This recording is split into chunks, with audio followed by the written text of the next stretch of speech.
গল্প বিরহ শ্রাবণ ২ ষষ্ঠ পর্ব। লেখিকা সারা মেহেক। অভ্র ভাই হতভম্ব চাহনিতে আমার দিকে চেয়ে আছেন। সন্দেহ নেই, এ মুহূর্তে রুমে উপস্থিত প্রতিটি ব্যক্তির চাহনি অভ্র ভাইয়ের ন্যায় বিস্মিত ও হতভম্ব। পাশ হতে প্রজ্জ্বল ভাই আমায় নিজের দিকে ফিরিয়ে অনেকটা ধমকের সুরে বললেন, অভ্রকে থাপ্পড় মারলি কেন? বিষয়টা আমাদের দুজনের মধ্যে ছিল।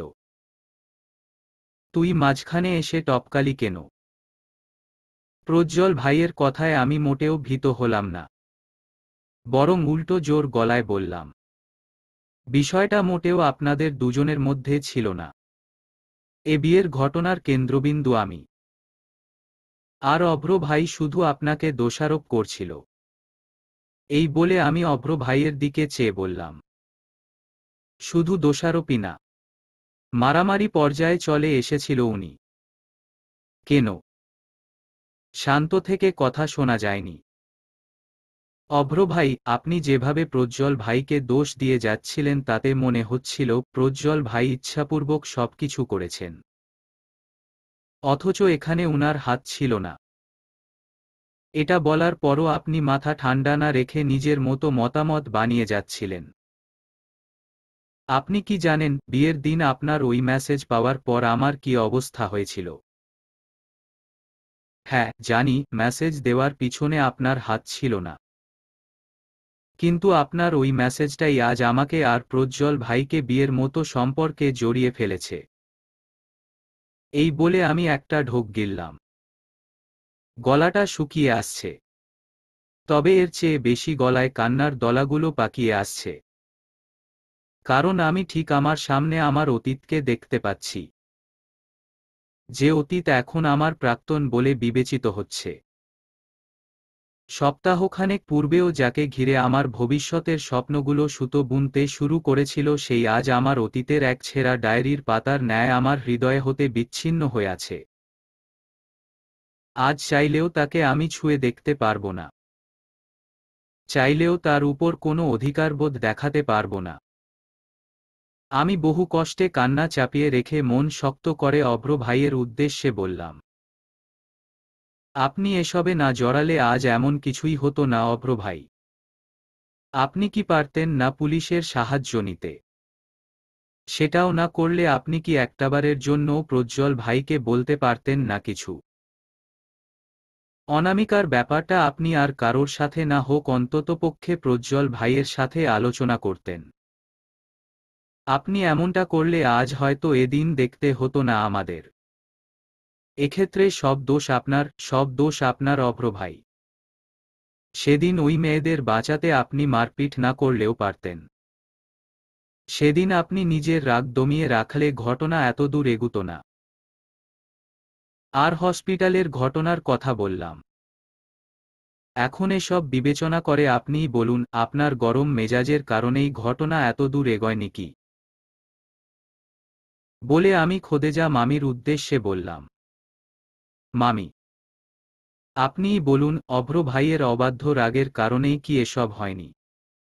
খোদেজা মামি জবাব দিলেন না, চুপচাপ মাথা নিচু করে মুখে আঁচল গুজে কাঁদলেন। আর ওদিকে অনামিকা তো নিঃশব্দে কেঁদেই চলছে। অভ্র ভাই এবার হতবাক অবস্থা হতে বেরিয়ে এলেন যেন। মুখ দিয়ে সশব্দে নিঃশ্বাস ছেড়ে বললেন, আচ্ছা তাহলে এসব ঘটনার জন্য দোষী আমি। ওকে, মানলাম দোষী আমি।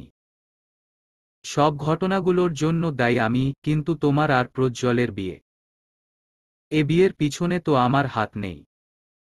আমি তো বলে যাইনি তোমাদের বিয়ে করতে। তাহলে বিয়ে করলে কেন? প্রজ্জ্বল, তুই বল বিয়েটা করলি কেন?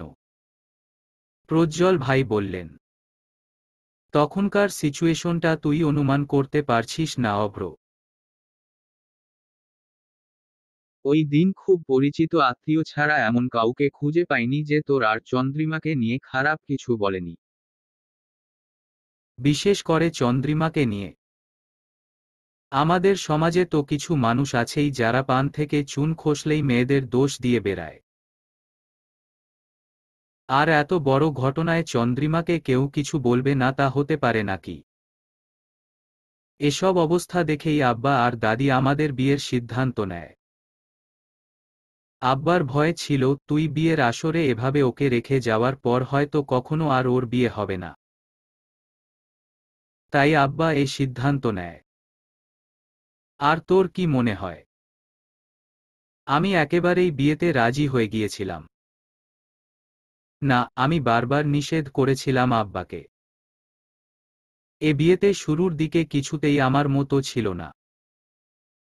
কিন্তু আব্বা আর দাদি ওই মুহূর্তে আমাকে কি প্রেসারে রেখেছিল তা একমাত্র আমিই জানি। আর চন্দ্রিমাও একেবারে রাজি হয়নি। ওর তো মানসিক অবস্থা তখন স্ট্যাবলও ছিল না। দাদি আর আপুর বুঝানোয় ও রাজি হয়েছিল। তাহলে এখানে দোষটা কার? অভ্র?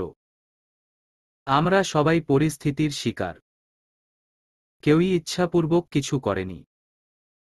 কিন্তু ফল ভুগছি আমরা সবাই। প্রজ্জ্বল ভাইয়ের কথার পিঠেই আমি অভ্র ভাইকে বললাম, এই ঘটনা আপনি আগে না শুনে শুধু শুধু প্রজ্জ্বল ভাইয়ের গায়ে হাত তুললেন। আর প্রজ্জ্বল ভাইও না পেরে আপনার উপর পাল্টা হামলা চালায়। আমার মনে হয় আমি সব ঘটনা পরিষ্কার বলে দিয়েছি। এরপরও যদি আপনি না বুঝেন তাহলে আমার কিছুই করার নেই। এই বলে আমি রুম হতে বেরিয়ে এলাম। বাইরে গিয়ে দেখলাম প্রতিবেশী অনেকেই দাঁড়িয়ে আছে। নিশ্চয়ই তারা আমাদের এ রঙ্গ তামাশা উপভোগ করছিল। আমি অভ্র ভাইদের বাড়ি হতে বেরিয়ে এলাম। পিছে শুনলাম আমাদের নিয়ে ফিসফিস করে আলোচনা সমালোচনায় মশগুল হয়েছে সবাই। মন মেজাজ কিছুটা শান্ত হলে দু একটা কথা শুনিয়ে দিয়ে আসতাম তাদের। কিন্তু আমি জানি এ মুহূর্তে মুখ খুললে আমি নিজেকে থামাতে পারব না। যাচ্ছে তাই বলে ফেলব হয়তো। এজন্য সব শুনেও না শোনার ভান করে বাড়িতে চলে এলাম। প্রজ্জ্বল ভাইয়ের রুমে ঢুকে দরজা আটকিয়ে মেঝেতে বসে পড়লাম। নিজেকে এ মুহূর্তে প্রচণ্ড ফুরবল লাগছে। কি অগোছালো হয়ে গেল আমার জীবনটা। কখনো কি এমনটা চেয়েছিলাম আমি? হয়তো চাইনি বলেই আজ এসব হচ্ছে। 1 মাস আগেও আমি স্বপ্ন দেখতাম অভ্র ভাইকে ঘিরে। মনের কল্পনায় আমাদের দুজনকে নিয়ে ছোট্ট একটা সংসারও কল্পনা করে ফেলেছিলাম আমি। অভ্র ভাইকে মনের মাঝে জায়গা দিয়েছিলাম। চেষ্টা করেছিলাম অভ্র ভাইয়ের মতোই সীমাহীন ভালোবাসতে।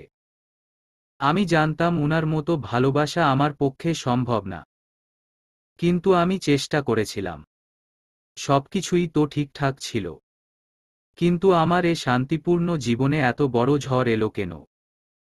কি হতো যদি জীবনটা মসৃণ হতো? আসলে আমি কি কখনো সুখী হব না? অভ্র ভাইয়ের দেওয়ার ক্ষত সারিয়ে নিয়ে জীবনে এগুতে চেয়েছিলাম আমি। ভাগ্যের এ পরিবর্তনকে সঙ্গী করে নিয়েই আমি সারাটা জীবন চলতে চেয়েছিলাম। হাজার কষ্ট হোক তবুও অনেকটা মনের বিরুদ্ধে গিয়েই প্রজ্জ্বল ভাইকে স্বামী হিসেবে মেনে নিতে শুরু করেছিলাম। তাহলে এমন মুহূর্তে হঠাৎ অভ্র ভাইয়ের এ আগমন কেন ঘটল? এখন আমি কি করে পারবো অতীতকে সবসময় সামনে দেখে বর্তমান নিয়ে এগুতে? এ অতীত যে আমাকে বড় একটা ঘা দিয়ে গিয়েছে। আমি আর পারছি না এসব সহ্য করতে। একটা মেয়ের পক্ষে আর কতটা সহ্য করা সম্ভব? অভ্র ভাই আসার আগে আমার আর প্রজ্জ্বল ভাইয়ের সম্পর্কের উন্নতি ঘটেছিল। এই তো সেদিনই আমরা দুজনে জীবনের এ দুঃসহ মোড় ভুলে গিয়ে সারারাত ছাদে বসে গল্পে মশগুল ছিলাম। চাঁদের আলোয় বসে দুজনে সময়টা উপভোগ করেছিলাম। হঠাৎ গল্প করতে করতে এক পর্যায়ে প্রজ্জ্বল ভাইয়ের কাঁধে মাথা রেখে ঘুমিয়েও পড়েছিলাম আমি। আবার গতকাল কলেজ থেকে ফেরার পথে আইসক্রিম খাওয়া নিয়ে প্রজ্জ্বল ভাইয়ের সাথে ছোটখাটো একটা যুদ্ধ চালিয়ে গিয়েছিলাম আমি। উনার কথা ছিল এই কাঠফাটা রোদে ঘর্মাক্ত শরীর নিয়ে কিছুতেই আইসক্রিম খাওয়া যাবে না। যদি ঠান্ডা লেগে যায় তাহলে সামনে কার্ড পরীক্ষা দিব কি করে? অবশ্য প্রজ্জ্বল ভাইয়ের এ যুক্তিকে সেদিন বুড়ো আঙুল দেখিয়ে জোরপূর্বক উনার কাছ থেকে আইসক্রিম কিনে নিয়েছিলাম। এখন কলেজের সবাই যেহেতু আমাদের বিয়ে সম্পর্কে জানে সেহেতু প্রজ্জ্বল ভাই আর সবার সামনে আমার সাথে কথা বলতে, গল্প করতে দ্বিধাবোধ করেন না। উনি রোজ অফ পিরিয়ডে ক্যান্টিনে বসে আমার ক্লাস আইটেমের খোঁজ নেন। আবার বাড়িতে এলে আমাকে নিজের সাধ্যমতো সব পড়া বুঝিয়ে দেন। কদিন হলো আমাদের জীবনে সবকিছুই স্বাভাবিক গতিতে চলছিল, কিন্তু আবারও এক ঝড়ে এসে সব হারিয়ে গেল। এখন কি আমাদের সম্পর্ক আবারও সেই আগের মতো হবে? আর সবচেয়ে বড় কথা, আমি অভ্র ভাইয়ের সামনাসামনি হব কি করো? একই হসপিটালে, একই এলাকার দুটো সামনাসামনি বাড়িতে থাকবো আমরা। এমন তো নয় যে আর কখনো দেখা হবে না আমাদের। দেখা হবে। রোজ না হলেও 2-3 দিনে একবার আমাদের দেখা হবেই। তখন কি একটা অস্বস্তি ভাব বিরাজ করবে আমাদের মাঝে? এসব ভাবতে ভাবতে হঠাৎ দরজায় করাঘাতের আওয়াজ শুনতে পেলাম। মেঝে থেকে উঠে গিয়ে দরজা খুলে দেখলাম ক্লান্ত অবস্থায় প্রজ্জ্বল ভাই দাঁড়িয়ে আছেন রুমের সামনে। আমি দরজার সামনে থেকে সরে গিয়ে উনাকে রুমে ঢোকার জায়গা করে দিলাম। প্রজ্জ্বল ভাই রুমে ঢুকে বিছানায় গিয়ে বসলেন। আমায় বললেন নিজের পাশে বসতে। জানি উনি কিছুক্ষণ পূর্বের ঘটে যাওয়া ঘটনাবলী নিয়েই কথা বলবেন, কিন্তু আমি এ মুহূর্তে এ ব্যাপারে কিছুই বলতে বা শুনতে চাইছি না। তাই উনাকে বাহান দিলাম যে আমাকে মামি ডাকছেন, কিন্তু উনি আমার কথা কানে তুললেন না। বরং অনেকটা জেদি স্বরেই বললেন আমাকে উনার পাশে বসতে। অগত্যা আর উপায় না দেখে উনার পাশে বসতে হলো আমাকে। প্রজ্জ্বল ভাইয়ের পাশে বসার সাথে সাথে উনার ডান হাত এবং আমার বাম দুটো একত্র করে দুজনের মাঝে বিছানার উপর চেপে ধরলেন। নিঃশব্দে বসে রইলেন কিছুক্ষণ। না উনি কথা বললেন, না আমি কথা বললাম। আমাদের মাঝে কেটে গেল কিছু নীরব মুহূর্ত। হঠাৎ ভগ্নকণ্ঠে উনি বলে উঠলেন, চন্দ্রিমা, আমি তো এসব চাইনি। তাহলে এমন কেন হচ্ছে আমাদের সাথে? চন্দ্রিমা, আমার ভয় হচ্ছে আমার আর অভ্র এত বছরের বন্ধুত্ব এবার ভেঙে না যায়। এই বলে উনি নিশ্চুপ হয়ে রইলেন। হঠাৎ উনার এ ধরনের কথায় মনে হলো এসব কিছুর জন্য দায়ী আমি। আমাকে ঘিরেই সকল ঘটনা ঘটছে। উনাদের বন্ধুত্বের মাঝে আমিই এসেছি। আমি একটা ঢোক গিলে থেকে থেকে বললাম, প্রজ্জ্বল ভাই, আমাকে মাফ করে দিবেন। আপনাদের বন্ধুত্বের মাঝে আমিই এসেছি। হঠাৎ নিজেকে ভীষণ অপরাধী মনে হচ্ছে। আজ আমি না এলে হয়তো আপনাদের বন্ধুত্বে ফাটল ধরত না। আসলে একটা মেয়ে দুজন ছেলের বন্ধুত্ব নষ্ট করতে যথেষ্ট। আর এ কথাকে আমি হাতেনাতে প্রমাণ করলাম। তোর কোনো দোষ নেই চন্দ্রিমা। নিজেকে দোষারোপ করিস না। আসলে আমরা তিনজনই পরিস্থিতির শিকার। তিনজনের জীবনই এক দুঃসহ মোড়ে এসে থমকে দাঁড়িয়েছে। জানি না এ পরিস্থিতি হতে আমরা কি করে বেরিয়ে আসব। আমি পারব না আজীবন এ বোঝা নিয়ে চলতে। এই বলে উনি পুনরায় নীরবতা পালন করলেন। কিছুক্ষণ পর বেশ আর্জিপূর্ণ গলায় বললেন, চন্দ্রিমা, তোর পায়ে মাথা রেখে কি একটু শুয়ে থাকতে পারি? প্রজ্জ্বল ভাইয়ের এমন আরজ এড়িয়ে যেতে পারলাম না আমি। নিচু স্বরে ছোট্ট করে জবাব দিলাম, হুম। প্রজ্জ্বল ভাই আমার হাত ছাড়লেন। অতঃপর ধীরে সুস্থে আমার পায়ের উপর মাথা রাখলেন। ছোট বাচ্চাদের মতো জোরসড় হয়ে শুয়ে পড়লেন। অতঃপর আমার এক হাত নিজের দু হাতের মুঠোয় নিয়ে বুকের উপর চেপে ধরলেন। আর অপর হাত দিয়ে উনার মাথার চুলের মাঝে হাত বুলিয়ে দিতে বললেন। আমি উনার কথামতো উনার মাথার ঘন চুলের মাঝে হাত ডুবিয়ে দিলাম। ধীরে সুস্থে উনার মাথায় হাত বুলাতে লাগলাম। প্রজ্জ্বল ভাই কোনো কথা বললেন না। তবে খানিক বাদে বাচ্চাদের মতো কাঁদো কাঁদো স্বরে বললেন, চন্দ্রিমা, অভ্র কি কখনো আমায় মাফ করবে? তখন আসলে আমার হাত উঠানো উচিত হয়নি। বড় একটা ভুল করে ফেলেছি আমি। উনার কথা আমি নীরবে শুনে গেলাম। কথার পিঠে কোনো কথা বললাম না। উনি পুনরায় বললেন, সবকিছু কেমন হাতের নাগালের বাইরে চলে গেল, না? আমি ভেবেছিলাম তোর দায়িত্ব পালন করে সংসার করব, বাকিটা জীবন কাটিয়ে দিব। কিন্তু এখন থেকে রোজ অভ্রকে আমার সামনে দেখলে সবকিছু দুর্বিষহ হয়ে যাবে আমার জন্য। বারবার মনে হবে আমি অভ্র কাছ থেকে তোকে ছিনিয়ে এনেছি। সবকিছু এমন হয়ে গেল কেন চন্দ্রিমা? প্রজ্জ্বল ভাইয়ের এমন অসহায় কণ্ঠস্বর আমার দুচোখ ভিজিয়ে দিল। উনাকে শান্ত করতে বললাম, ভাগ্যের এ লীলাখেলাকে মেনে নিয়েই চলতে হবে প্রজ্জ্বল ভাই। আপনি না চাইলেও আমাদের এভাবে চলতে হবে। সমাজের কথা চিন্তা করে হলেও আমাদের এভাবে চলতে হবে। এই বলে আমি চুপ করে বসে রইলাম। ওদিকে প্রজ্জ্বল ভাইও কোনো জবাব দিলেন না। তবে কিছুক্ষণের মাঝেই খেয়াল করলাম উনি ঘুমিয়ে পড়েছেন। তাই আর বিরক্ত না করে ওভাবেই বসে রইলাম আমি। আর উনি ওভাবেই ঘুমিয়ে কাটিয়ে দিলেন। আজকাল অভ্র ভাই আমার সাথে কথা বলেন না, বলার চেষ্টাও করেন না। আবার আমি কথা বলতে চাইলেও কেমন যেন এড়িয়ে চলেন আমাকে। মাঝে মাঝে দেখি উনি দূর হতে আমাকে দেখছেন। তবে আমার চোখে চোখ পড়লেই উনি দৃষ্টি অন্যদিকে সরিয়ে নেন। উনার এ ব্যবহারে কষ্ট পেলেও মুখ ফুটে কিছুই বলি না আমি। কারণ ধরেই নিয়েছি এটা আমার প্রাপ্য। আফসোস হয় সেদিনটার জন্য যেদিন অভ্র ভাই আমাকে নিজের মনের কথা বলেছিলেন। আফসোস হয় সেদিনটার জন্য যেদিন আমাদের বিয়ে পাকাপোক্ত হয়েছিল। আফসোস হয় সেদিনটার জন্য যেদিন উনার ওই ছোট্ট বার্তার কারণে প্রজ্জ্বল ভাইয়ের সাথে সারাজীবনের জন্য বিয়ে নামক বন্ধনে আবদ্ধ হয়ে যেতে হয়। তবে আফসোস হলেও আমি তো এ বিয়ে নামক সম্পর্কটা পুরোপুরি মেনে নিয়েছি। তাহলে অভ্র ভাই কেন অতীত হয়ে সবসময় আমার স্মৃতিতে হানা দেয়?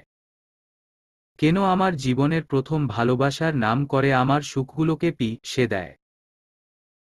তাহলে আসলেই কি প্রথম ভালোবাসাকে ভুলে যাওয়া কষ্টকর হয়? এটা সত্য প্রমাণিত হল। প্রায় 5 দিন পর হঠাৎ অভ্র ভাইয়ের মেসেজ এলো আমার ও প্রজ্জ্বল ভাইয়ের ফোনে। উনি আমাদের সাথে দেখা করতে চান, কিছু কথা বলতে চান। তাই কলেজ শেষে হসপিটালের কাছে একটা রেস্টুরেন্টে বসতে বললেন উনি। উনার কথামতো কলেজ শেষে আমি ও প্রজ্জ্বল ভাই রেস্টুরেন্টে উপস্থিত হলাম। রেস্টুরেন্টে ঢুকে অভ্র ভাই হাসিমুখে আমাকে ও প্রজ্জ্বল ভাইকে পাশাপাশি বসিয়ে নিজে আমাদের সামনে বসে পড়লেন। ঠোঁটের কোণে বিস্তৃত এক হাসি বজায় রেখে বললেন, অনেক দিন পর একসাথে হলাম আমরা। তোমাদের দুজনকে পাশাপাশি ভালোই মানাচ্ছে চন্দ্রিমা। রেস্টুরেন্টে ঢুকে অভ্র ভাই হাসিমুখে আমাকে ও প্রজ্জ্বল ভাইকে পাশাপাশি বসিয়ে নিজে আমাদের সামনে বসে পড়লেন। ঠোঁটের কোণে বিস্তৃত এক হাসি বজায় রেখে বললেন, অনেক দিন পর একসাথে হলাম আমরা। তোমাদের দুজনকে পাশাপাশি ভালোই মানাচ্ছে চন্দ্রিমা। অভ্র ভাইয়ের শেষোক্ত কথায় আমি ও প্রজ্জ্বল ভাই দুজনেই ভীষণ অবাক হলাম। কেননা আমাদের তিনজনের মাঝে চলমান পরিস্থিতিতে অভ্র ভাইয়ের নিকট হতে এমন প্রশংসা মোটেও আশা করা যায় না। এ বিস্ময়ভাব হতেই প্রজ্জ্বল ভাই জিজ্ঞেস করলেন, অভ্র, তুই ঠিক আছিস তো? প্রজ্জ্বল ভাইয়ের প্রশ্নে অভ্র ভাই এমন এক ভান ধরলেন যে এতদিনে আমাদের মাঝে কোনো সমস্যাই তৈরি হয়নি। উনি স্বাভাবিক কণ্ঠে সামান্য হাসার চেষ্টা করে বললেন, হ্যাঁ ঠিক আছি। আমার আবার কি হবে? আচ্ছা তোরা কি খাবি বল, অর্ডার করে দেই। আমি তো এখন পেট ভরে এক প্লেট কাচ্চি খাবো। তোরা? অভ্র ভাইয়ের এহেন কথার বলার ঢঙে প্রজ্জ্বল ভাই আমার দিকে বিভ্রান্ত চাহনিতে চাইলেন। এত কিছু হওয়ার পর আমরা দুজনেই অভ্র ভাইয়ের এমন আচরণ ঠিক হজম করে নিতে পারছি না। কি হলো? বল কি খাবি? অভ্র ভাইয়ের প্রশ্নে ধ্যান ভাঙল দুজনের। প্রজ্জ্বল ভাই বললেন, আমাদের জন্যও কাচ্চি অর্ডার দে। অভ্র ভাই কাচ্চি অর্ডার দিলেন। অতঃপর নড়েচড়ে ঠিকভাবে বসলেন উনি। আমায় জিজ্ঞেস করলেন, তোমার পড়ালেখার কি অবস্থা চন্দ্রিমা? কার্ড পরীক্ষা কবে? আমি সামান্য হাসার চেষ্টা করে বললাম, এই তো সামনের সপ্তাহে। ওহ আচ্ছা, কোন সাবজেক্টের? তিনটাই একসাথে হবে এবার। গুড, এটা ভালো হবে। আচ্ছা প্রজ্জ্বল, তোর অবস্থা কি? আমার অবস্থা আগের মতোই। আচ্ছা অভ্র, তুই বল তো, তোর এমন বিহেভিয়ার এর পিছনে কারণ কি? অভ্র ভাই ভ্রুজোড়া কুঞ্চিত করে পরনের শার্টের কলার ঠিক করতে করতে বেশ সাবলীল কণ্ঠে বললেন, কি কারণ থাকবে? আজকাল দেখি ভালো ব্যবহারেরও দাম নেই। তোদের সাথে অনেক দিন ভালোভাবে কথা বলা হয় না দেখেই আজ রেস্টুরেন্টে বসলাম। এতে কি দোষের কিছু? না, দোষের কিছু নেই। কিন্তু আমাদের তিনজনের মাঝে যা হয়েছে তাতে তোর এমন ব্যবহার করা ঠিক মানাচ্ছে না। তুই। প্রজ্জ্বল ভাইকে মাঝপথে থামিয়ে দিয়ে অভ্র ভাই বললেন, এখন এসব নিয়ে কথা না বলি আমরা। আপাতত পেট ভরে খাওয়া দাওয়া কর, তারপরে কথা বলছি। প্রজ্জ্বল ভাই আর কথা বাড়ালেন না। ততক্ষণে কাচ্চির প্লেটও এসে হাজির হয়েছে আমাদের টেবিলে। আমরা নিজেদের মতো খেয়ে হাত ধুয়ে চুপচাপ টেবিলে বসলাম। খানিক বাদেই প্রজ্জ্বল ভাই পুনরায় অভ্র ভাইকে জিজ্ঞেস করলেন, এবার বল কি হয়েছে? এসবের কারণ কি অভ্র? অভ্র ভাই তৎক্ষণাৎ জবাব দিলেন না, দু হাত দিয়ে আড়মোড়া ভেঙে টেবিলে হাত রাখলেন। অতঃপর প্রলম্বিত নিঃশ্বাস ছেড়ে ঠোঁটের কোণে আলতো হাসি এনে বললেন, এসবের কারণ আমি সব মেনে নিয়েছি প্রজ্জ্বল। অভ্র ভাইয়ের হেন কথায় আমরা দুজনেই বেশ বিস্মিত হলাম। উনি হয়তো আমাদের এ বিস্মিত চাহনি খেয়াল করেছেন। তাই তো বললেন, এত অবাক হওয়ার কি আছে? একসময় না একসময় তো মেনেই নিতে হতো আমাকে। তো আজ নয় কেন? যে কারণেই হোক, যেভাবেই হোক, তোর আর চন্দ্রিমা বিয়ে হয়েছে প্রজ্জ্বল। এটা আমি চাইলেও বদলাতে পারবো না। কিন্তু হ্যাঁ, একটা জিনিস বদলাতে পারবো। তা হলো চন্দ্রিমার প্রতি আমার অনুভূতি। আর এটা বদলানোর উদ্যোগও নিয়েছি আমি। এই বলে অভ্র ভাই বিস্তৃত হাসলেন। কিন্তু উনার এ হাসি এ মুহূর্তের সাথে মোটেও মানানসই হল না। কারণ উনি এখন যে কথাগুলো বলছেন তাতে সাধারণ মানুষের ঠোঁটে হাসি ফোটার কথা নয়, বরং গোপন ও অদেখা অশ্রু ঝরার কথা। কিন্তু আশ্চর্যজনকভাবে অভ্র ভাই হাসছেন। আচ্ছা, উনি কি এই হাসির আড়ালেই নিজের ব্যথিত হৃদয়ের অশ্রু লুকাতে চাইছেন? নাকি উনি সপ্তাহখানেকের মাঝেই সব ভুলে মুভ অন করেছেন? আমি অভ্র ভাইকে যতটুকু চিনি তাতে দ্বিতীয়টি হওয়ার সম্ভাবনা খুবই কম। তাহলে উনার মনে এ মুহূর্তে কি চলছে? অভ্র ভাই পুনরায় বললেন, তোরা সেদিন যাওয়ার পর আম্মা আমাকে অনেক বুঝিয়েছিল। আমি নিজেও পড়ে মাথা ঠান্ডা করে চিন্তা করেছি। আসলে এ লড়াই ঝগড়া করে কোনো ফায়দা নেই। যা হওয়ার তা হয়ে গিয়েছে। এখন আমি চাইলেও আমার ভালোবাসাকে ফিরে পেতে পারবো না। এটা আমার কপালের দোষী বটে। সে যাই হোক, প্রজ্জ্বল আর চন্দ্রিমা, তোরা দুজন একে অপরের জন্য পারফেক্ট। আল্লাহ তোদের দুজনের ভাগ্যে একে অপরকে লিখে রেখেছিল। Both of you are perfectly match each other. এই বলে উনি আমার উদ্দেশ্যে বললেন, শোনো চন্দ্রিমা, অতীত কখনো ফিরে আসে না। আর অতীতকে নিয়ে কখনো বাঁচতে নেই। বাঁচতে হয় বর্তমানকে নিয়ে আর ভাবতে হয় ভবিষ্যৎকে নিয়ে। এখন থেকে প্রজ্জ্বলই তোমার বর্তমান আর ভবিষ্যৎ। আর আমি অতীত। আমি জানি না এই 1 মাসে তোমার মনও আমার জন্য আদৌ কোনো অনুভূতির জন্ম হয়েছিল কিনা। যদি হয়েও থাকে তাহলে সেটা স্থায়ী হয়নি নিশ্চয়ই। তাই আমি বলবো, অতীতকে ভুলে সম্পূর্ণভাবে নিজের সংসার আর পড়ালেখায় মনোযোগী হও তুমি। আমি জানি তুমি পারবে। আর প্রজ্জ্বল, আমি জানি তোর থেকে ভালো চন্দ্রিমাকে কেউ সুখী রাখতে পারবে না। তোরা দুজন একে অপরকে সবসময় দেখে রাখিস। সুখে থাকিস দুজন। আজই এসব কথা বলছি। পরবর্তীতে এসব আর বলার সুযোগ বা মানসিকতা কোনোটাই থাকবে না আমার। এজন্য আমি চাই আজ থেকে আমরা তিনজন আবার সেই আগের মতো হয়ে যাই। যদিও তোদের দুজনের মধ্যে বিস্তার একটা পার্থক্য আসবে। এই বলে অভ্র ভাই খানিক হাসলেন। পুনরায় বললেন, তবে আমার সাথে তোদের দুজনের সম্পর্কের কোনো পরিবর্তন আমি আনতে চাই না প্রজ্জ্বল, সব ভুলে তোর সাথে আমার সেই বন্ধুত্বটা আবারও গড়ে তুলতে চাই এবং আমি চাই এবার আমাদের বন্ধুত্বটা আরও পাকা হোক। যেন কোনো অবিশ্বাস বা ঝড় তুফান আমাদের এ বন্ধুত্ব ভাঙতে না পারে। আমি কিন্তু এ ব্যাপারে খুব সতর্ক থাকব এবার। আর আমি এটার গ্যারান্টি দিতে পারি যে আমার পক্ষ থেকে আর অবিশ্বাসের কোনো চান্স আসবে না। এই বলে উনি বিস্তৃত হেসে প্রজ্জ্বল ভাইয়ের দিকে করমর্দনে হাত বাড়িয়ে দিলেন। প্রজ্জ্বল ভাইও উনার দিকে হাত বাড়িয়ে দিলেন।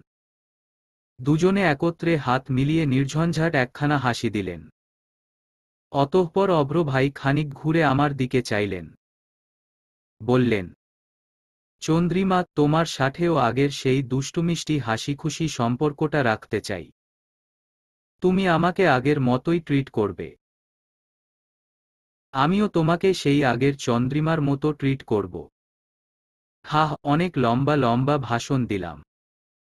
বলেই উনি সজোরে নিঃশ্বাস ছাড়লেন। বললেন, অলওয়েজ হ্যাপি কাপলের মতো থাকবি তোরা। আমি চাই তোদের দুজনকে সবাই যেন সুখী দম্পতি হিসেবে মার্ক করতে পারে। আর এটাও চাই তোদের দুজনের মধ্যে স্বামী স্ত্রীর সেই গভীর বন্ডিং আর ভালোবাসা যেন তৈরি হয়। অনেক কথা বলে ফেলেছি। এখন আমি উঠি, পেশেন্টরা সব নিশ্চয়ই আমাকে মনে মনে গালি দিচ্ছে। ওকে, পরে দেখা হবে তাহলে। এই বলেই অভ্র ভাই আর কথা না বাড়িয়ে চেয়ার ছেড়ে উঠে গেলেন। কয়েক সেকেন্ডের মাঝেই উনি রেস্টুরেন্ট হতেও চলে গেলেন। অভ্র ভাই চলে যেতেই প্রজ্জ্বল ভাই আমার দিকে ঘুরে বসলেন। জিজ্ঞেস করলেন, চন্দ্রিমা, তুই ঠিক আছিস তো? প্রজ্জ্বল ভাইয়ের প্রশ্নে বোধ ফিরে এলো আমার। এতক্ষণ যাবৎ বোধহয় কোনো এক দেয়ালে ঘেরামোহে আটকে ছিলাম আমি। কারণ অভ্র ভাইয়ের কথাগুলো আমায় অন্য জগতে নিয়ে গিয়েছিল। যে জগতে আমি মনোযোগ দিয়ে শুধু উনার কথা শুনেছি। কোনো ধরনের প্রতিক্রিয়া, চিন্তা ভাবনা কিছুই করিনি, তবে ভাবনার মধ্যে আমার একটাই ভাবনা ছিল। তা হলো, অভ্র ভাই এতটা শক্ত হয়ে সব বললেন কি করে? মেনে নিলেন কি করে? উনি কি সত্যিই মন থেকে সব বলেছেন? তাহলে কি এবার আমারও সব মেনে নিয়ে অতীতকে পিছে ফেলে পুরোপুরিভাবে সংসারে মনোযোগী হওয়া উচিত? প্রজ্জ্বল ভাইকে মন ও মস্তিষ্ক দিয়ে স্বামী হিসেবে মেনে নেওয়া উচিত। বাড়ি ফিরে আমি আজ প্রজ্জ্বল ভাইয়ের রুমে না গিয়ে নিজের রুমে গিয়ে বসলাম। দরজা আটকে হাতমুখ ধুয়ে খাবার না খেয়েই ঘুমিয়ে পড়লাম। লম্বা ঘুম শেষে উঠে দেখি রাত 10টা বাজে। এত দীর্ঘ ঘুম শেষে ঘড়িতে সময় দেখে আমি ভীষণ অবাক হলাম। আমি যে এই অসময়ে এমন একটা ঘুম দিলাম বিশ্বাসই করতে পারলাম না। বিছানা ছেড়ে উঠে আবারও হাতমুখ ধুয়ে জানালার ধারে দাঁড়ালাম। মধ্যম গতিতে এদিকটায় শীতল হাওয়া বয়ে চলছে। বাতাসের সাথে ভেসে আসছে মাটির সোদা ঘ্রাণ। যে ঘ্রাণ যে কোনো বৃষ্টিপ্রেমী মানুষের জন্য মাতাল করা এক ঘ্রাণ, এ ঘ্রাণ আভাস দেয় আগাম বৃষ্টির। বোধ করলাম দূরে কোথাও বৃষ্টি হয়েছে। আমাদের এখানেও যে বৃষ্টি শুরু হবে তাতে কোনো সন্দেহ নেই। দূর হতে মেঘের মৃদু গর্জন শোনা যাচ্ছে যেহেতু। খানিক সময়ের মাঝেই মেঘের শরীর চীর্ণ করে ঝমঝমিয়ে বৃষ্টি নামল। এ বাঁধভাঙা বৃষ্টির উল্লাস দেখে বহুদিন পর বৃষ্টিতে ভিজার শখ জেগে উঠল মনে। শ্রাবণের শেষের দিকের বৃষ্টি বলে কথা। এ বৃষ্টিতে ভেজার নিমন্ত্রণকে কি করে নাকচ করা যায়? আমি দ্রুত দরজা খুলে ছাদের দিকে পা বাড়ালাম। ছাদে এসেই দেখলাম বৃষ্টির বেগ পূর্বের তুলনায় খানিক বৃদ্ধি পেয়েছে। সিঁড়িতে দাঁড়িয়ে বৃষ্টি ছোঁয়ার জন্য এক হাত বাড়িয়ে দিলাম। তৎক্ষণাৎ মনে হলো বৃষ্টির শীতল ঝিরিঝিরি স্পর্শ আমার সমস্ত শরীরে কম্পন ধরিয়ে দিল। আর অপেক্ষার প্রহর না বাড়িয়ে আমি ছাদের দিকে পা বাড়ালাম। শ্রাবণের শেষ, তবে আমার জন্য প্রথম বর্ষণে ভেজার এ অনুভূতি অবর্ণনীয় হলো আমার কাছে। বৃষ্টির ছোঁয়া আমার মনে শীতল অনুভূতির জাগান দিল। আমি চোখ বন্ধ করে বৃষ্টির প্রতিটি ফোঁটা অনুভব করার চেষ্টা করলাম। বন্ধ চোখে ধীরে ধীরে আমার অতীতের স্মৃতি ভেসে এলো। বাবা মার স্মৃতি, ভাইয়ার স্মৃতি, সব হাস্যোজ্জ্বল মুহূর্তের স্মৃতি। খানিক সময়ের মাঝেই আমার স্মৃতিতে ধরা দিল অভ্র ভাইয়ের সাথে কাটানো কিছু মুহূর্ত। তৎক্ষণাৎ আমি চোখ মেলে চাইলাম। উপলব্ধি করলাম অভ্র ভাই আমার অতীত। উনার প্রতি এতদিনে আমার যে অনুভূতি সৃষ্টি হয়েছিল, হোক তা গাঢ় বা অস্পষ্ট, তা চিরতরে মুছে ফেলতে হবে। উনাকে নিয়ে আর ভাবা চলবে না। কেননা অভ্র ভাইয়ের সকল ভালোবাসার স্মৃতি শ্রাবণের এ বারিধারার সাথে ধুয়ে মুছে ফেলা যাক। সম্ভবত এটা আমার জন্য বেশ সহজ হবে। চন্দ্রিমা, তুই এভাবে বৃষ্টিতে ভিজছিস কেন? হঠাৎ পিছন হতে প্রজ্জ্বল ভাইয়ের কণ্ঠস্বর কর্ণপাত হতেই চমকে পিছনে তাকালাম। দেখলাম ছাতা হাতে উনি এগিয়ে আসছেন আমার দিকে। আমার কাছে এসে উনি খানিকটা বোরমানুষী কণ্ঠে বললেন, বৃষ্টির পানি কি ঠান্ডা দেখছিস? সেই কখন থেকে বৃষ্টিতে ভিজছিস তুই? ঠান্ডা লাগবে না। আর কয়দিন পর যে পরীক্ষা, সে চিন্তা আছে। এখন জ্বর বাঁধিয়ে বসে থাকলে চলবে নাকি? চল এক্ষুনি। এই বলে প্রজ্জ্বল ভাই আমার হাত চেপে ধরলেন। আমি তৎক্ষণাৎ আলতো হাতে উনার হাত থেকে হাত হটিয়ে মৃদু হাসলাম। ধীর লয়ে বললাম, আজ একটু বৃষ্টিতে ভিজতে দিন না। ভালো লাগছে খুব। এ বৃষ্টিতে আমি আমার অতীতের সবকিছু ধুয়ে মুছে ফেলতে চাই প্রজ্জ্বল ভাই। আমার বর্তমানকে নিয়ে ভবিষ্যৎ কাটাতে চাই। একটু থাকতে দিন। প্রজ্জ্বল ভাই নীরব রইলেন। ফের আমার হাত ধরলেন না। তবে ওখানেই ঠায় দাঁড়িয়ে রইলেন। আমি বললাম, আমি চলে যেতে পারেন প্রজ্জ্বল ভাই। আমার জন্য চিন্তা করবেন না। বৃষ্টি শেষ হলেই চলে আসব। কিছুক্ষণের মধ্যেই হয়তো থেমে যাবে। আপনি চলে যান। প্রজ্জ্বল ভাই এবারও আর কথা বললেন না। নীরব চাহনিতে কয়েক সেকেন্ডের জন্য আমার পানে চেয়ে রইলেন। অতঃপর ছাতা হাতেই ফিরতি পথ ধরলেন। উনি ছাদ হতে গিয়েছেন কি না জানি না। তবে উনি যাওয়ার কয়েক সেকেন্ডের মধ্যেই আবারও ঝুম বৃষ্টি নেমে এলো। অনাকাঙ্ক্ষিত এ বৃষ্টির পরশে আমি ভীষণ খুশি হলাম। হৃদয়ে প্রশান্তি ছেয়ে গেল। যাক, আরও কিছুক্ষণ সময় বৃষ্টির সাথে কাটানো যাবে। তাদের সাথে মনের গহীনে অদৃশ্য বর্ণমালার মাধ্যমে ভাষা তৈরি করা যাবে, কথা বলা যাবে। ইস, কি দারুণ এক অনুভূতি! এতক্ষণ যাবৎ দাঁড়িয়ে রয় পা দুটো খানিক ব্যথা করছে বলে আমি ছাদের সিমেন্টের মেঝেতেই বসে পড়লাম। তৎক্ষণাৎ লক্ষ্য করলাম প্রজ্জ্বল ভাইও আমার পাশে এসে বসে পড়েছেন। তবে এবার আর পূর্বের ন্যায় হাতে ছাতা নেই। খালি হাতে আমার পাশে এসে বসেছেন উনি। আকস্মাৎ প্রজ্জ্বল ভাইকে এভাবে আমার পাশে এসে বসতে দেখে যারপরনাই বিস্মিত হলাম। উনি তো মাত্রই চলে গিয়েছিলেন। তাহলে আবারও ফিরে এলেন যে? সেটাও আবার ছাতাবিহীন। সবসময় বৃষ্টিতে ভেজা বারণ করা ব্যক্তিটা আজ হঠাৎ কি মনে করে ভিজছে? মনে উকি দেওয়া এ প্রশ্নের জবাব পেতে খানিক হাসির ছলেই পাশ ফিরে উনাকে জিজ্ঞেস করলাম, কি ব্যাপার প্রজ্জ্বল ভাই? আজ কি মনে করে বৃষ্টিতে ভিজতে এলেন? সবসময় আমাকে বারণ করে, আজ নিজেই সে বারণ মানছেন না। প্রজ্জ্বল ভাই আকাশের দিকে লক্ষ্য করে বললেন, দেখতে এলাম বৃষ্টির অগণিত ফোঁটা কিভাবে মানুষের অগণিত দুঃখ ভুলিয়ে দেয়। আপনার মনেও কি কোনো দুঃখ আছে? প্রজ্জ্বল ভাই চট করে আমার দিকে তাকিয়ে জিজ্ঞেস করলেন।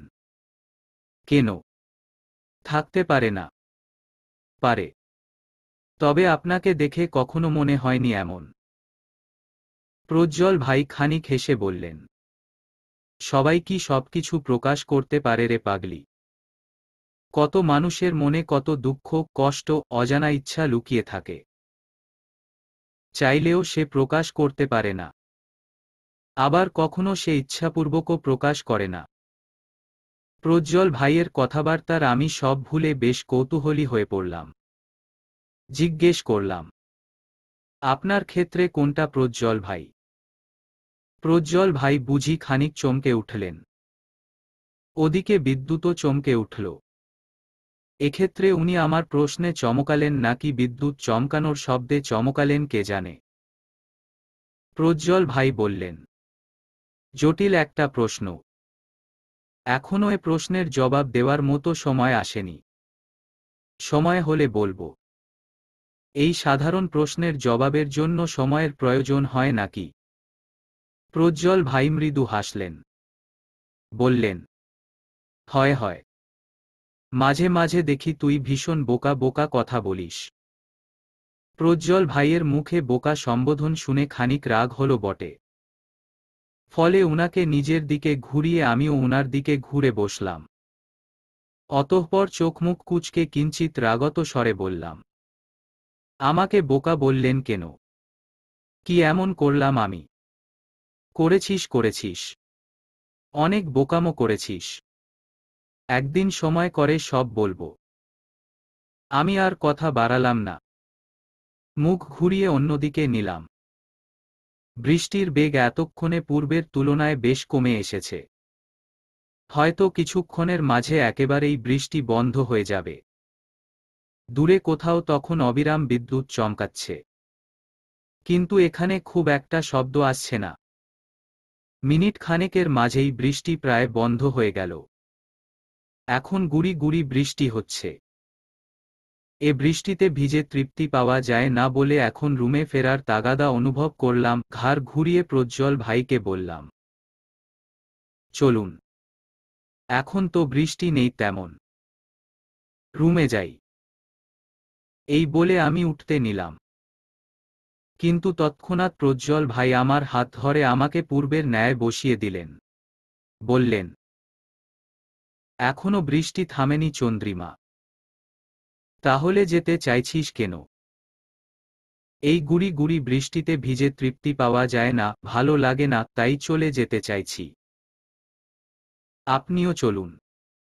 আজ নির্ঘাত আপনার ঠান্ডা লাগবে। বলেই আমি পুনরায় উঠতে চাইলাম। কিন্তু প্রজ্জ্বল ভাই আমাকে আবারও যেতে বাধা দিলেন। আর এবার আমার হাতটা পূর্বের চেয়েও বেশ শক্ত করে ধরলেন। লক্ষ্য করলাম প্রজ্জ্বল ভাইয়ের চাহনি পরিবর্তন হয়ে গিয়েছে। নিষ্পলক ও গম্ভীর চাহনিতে উনি তাকিয়ে আছেন আমার দিকে। দেখে অবাক হলাম এ বৃষ্টির মাঝেও উনি কি করে চোখের পলক ফেলছেন না। যদিও বৃষ্টির গতি একেবারেই কম এখন, তবুও এ মুহূর্তে উনার নিষ্পলক চাহনি দেখে আমি বেশ অবাক হলাম। প্রজ্জ্বল ভাই আমার হাত ওভাবেই ধরে ধীরলয়ে বললেন, কিন্তু আমি তৃপ্তি পাচ্ছি। এ বৃষ্টিতে ভিজেও আমি তৃপ্তি পাচ্ছি। আজ অদ্ভুত এক অনুভূতি হচ্ছে এ বৃষ্টিতে ভিজে। প্রজ্জ্বল ভাইয়ের এরূপ কণ্ঠ শুনে আমার বিস্ময়ের মাত্রা আরও বেড়ে গেল। সাথে বুকের মাঝে মৃদুস্বরে টিপটিপ আওয়াজ বাড়তে লাগল।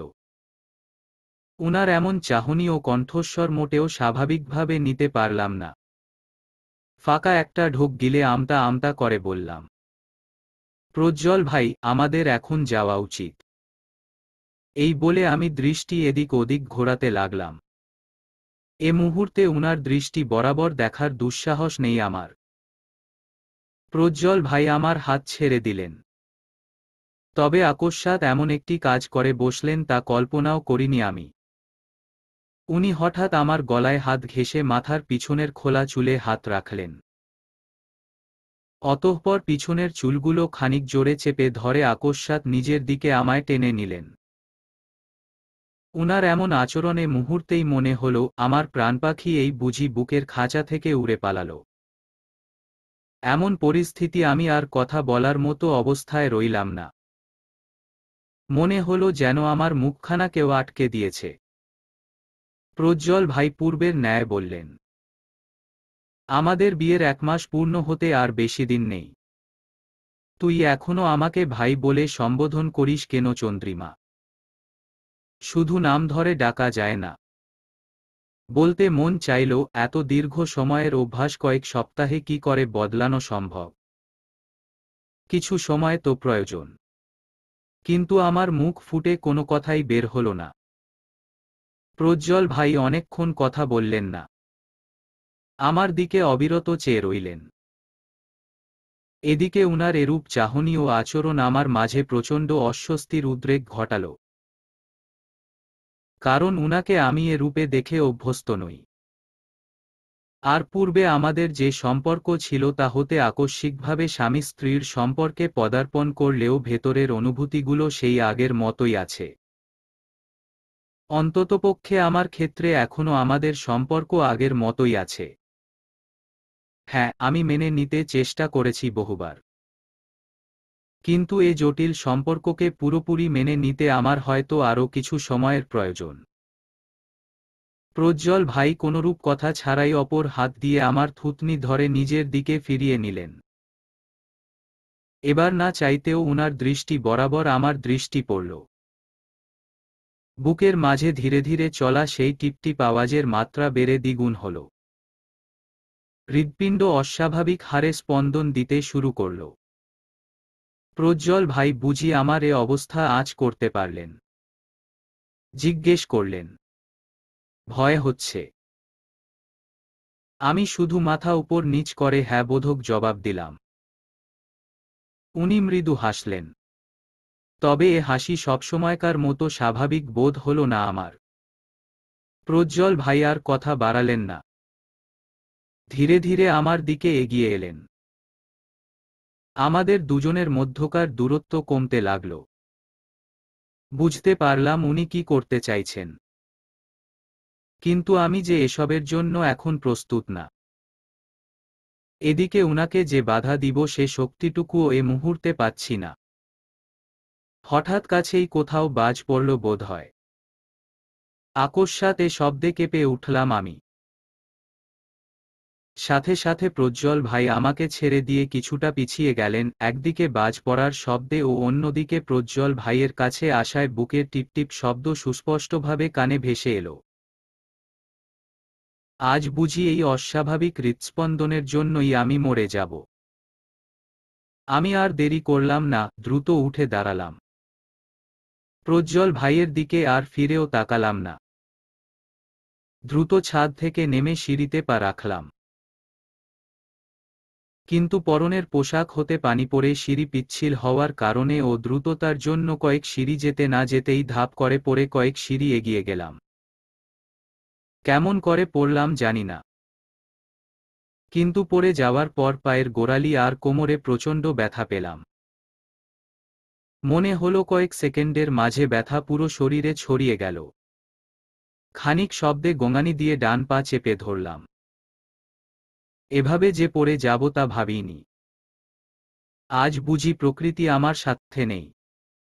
আচ্ছামতো খেলছে আমার সাথে। পড়ে গেলি কি করে?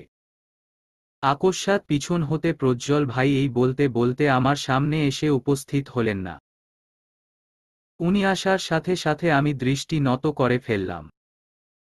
কিছুক্ষণ পূর্বেই যে ঘটনা ঘটিয়েছেন উনি, তাতে উনার দিকে এ মুহূর্তে তাকানো আমার পক্ষে সম্ভব না।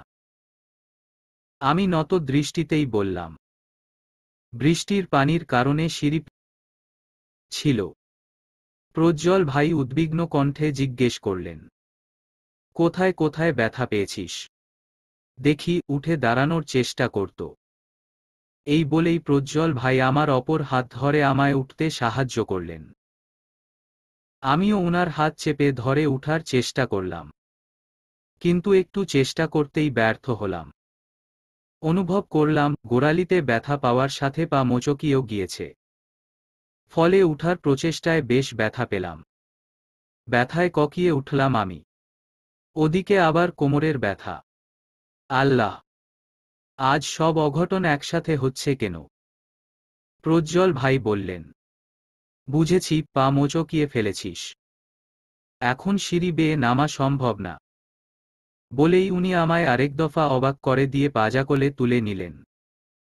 পূর্বের ন্যায় উনার এ কাজেও আমি যারপরনাই বিস্মিত হলাম।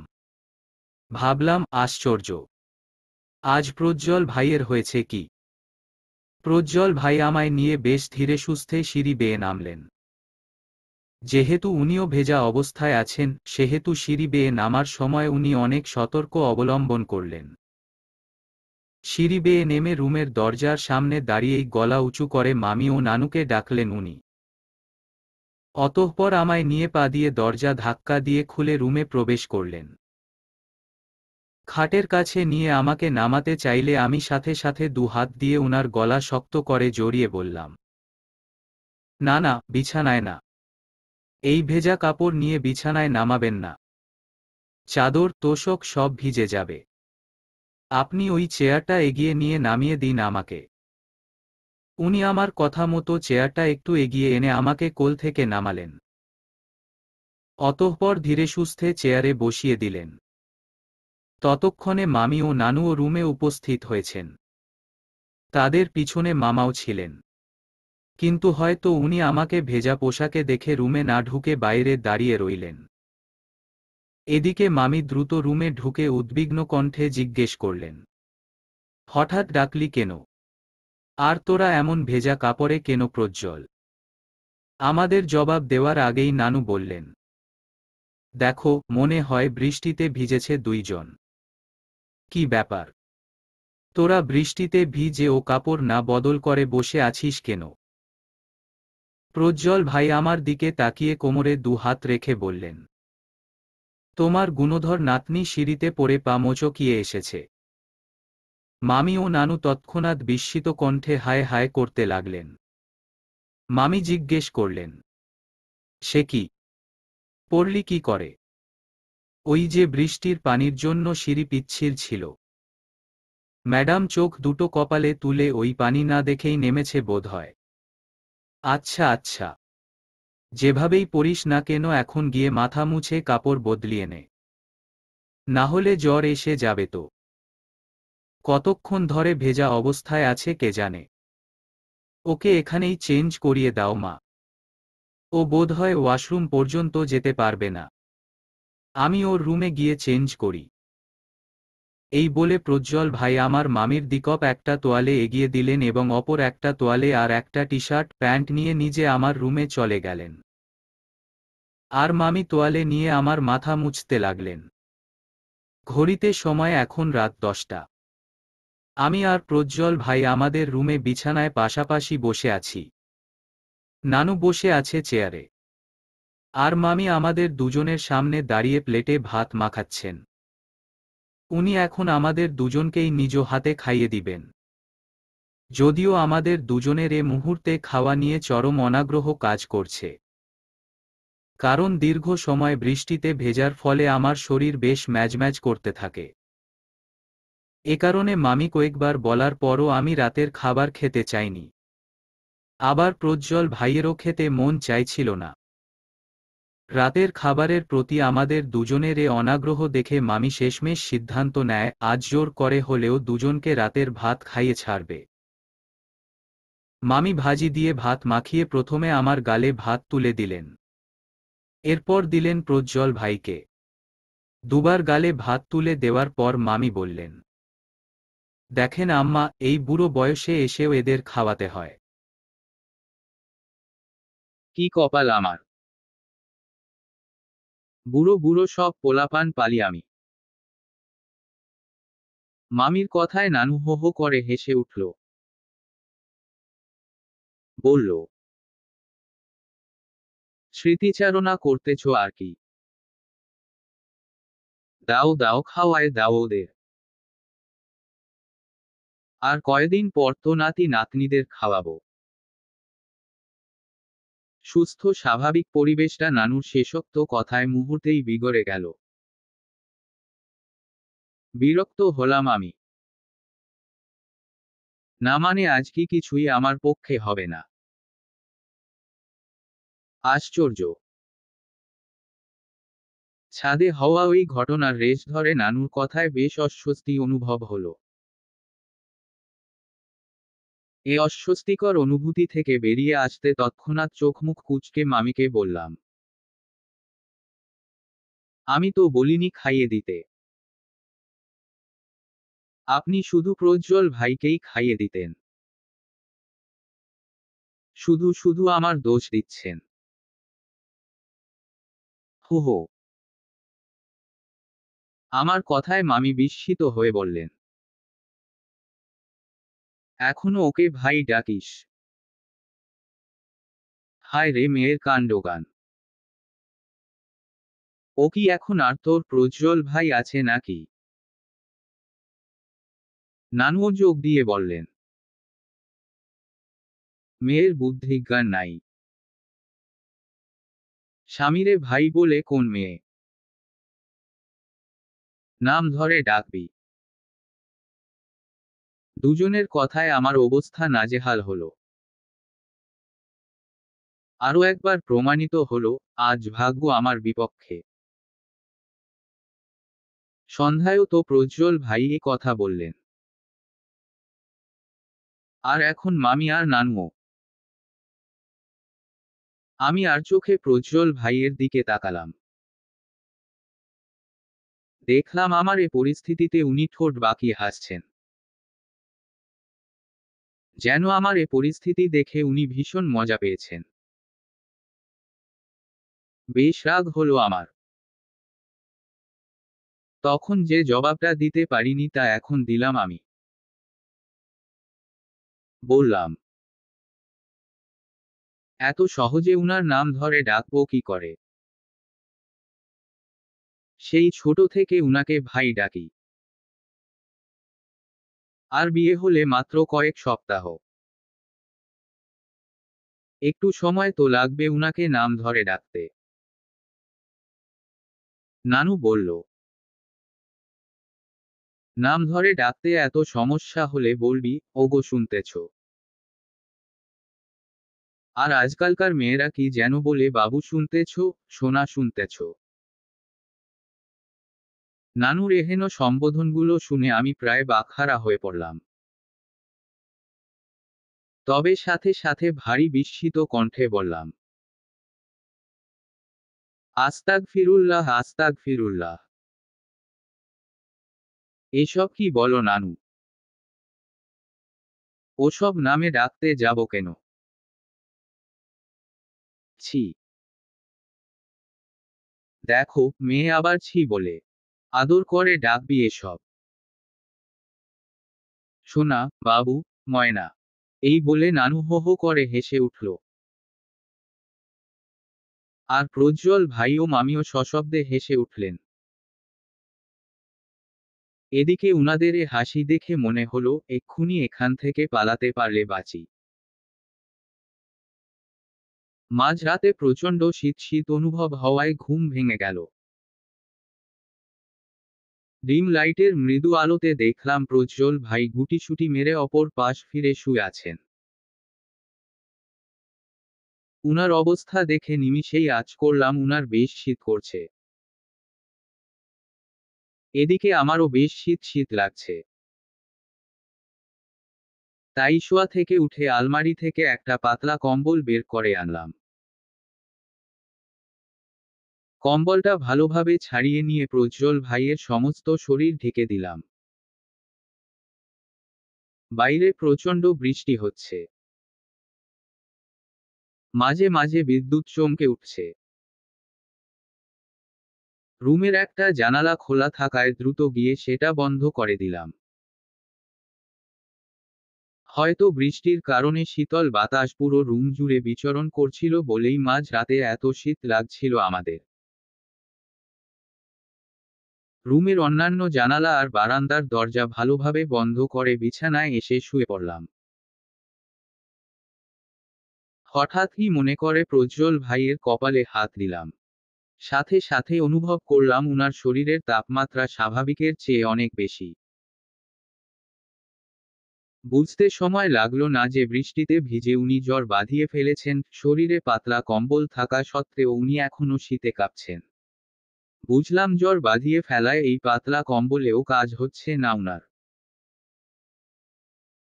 উনার এই শীত কমানোর জন্য আমি আমার রুমে গিয়ে আমার জন্য তুলে রাখা আরেকটা পাতলা কম্বল নিয়ে এসে উনার শরীরে জড়িয়ে দিলাম। উনার জ্বর কমানোর জন্য আপাতত জলপট্টির ব্যবস্থা করলাম।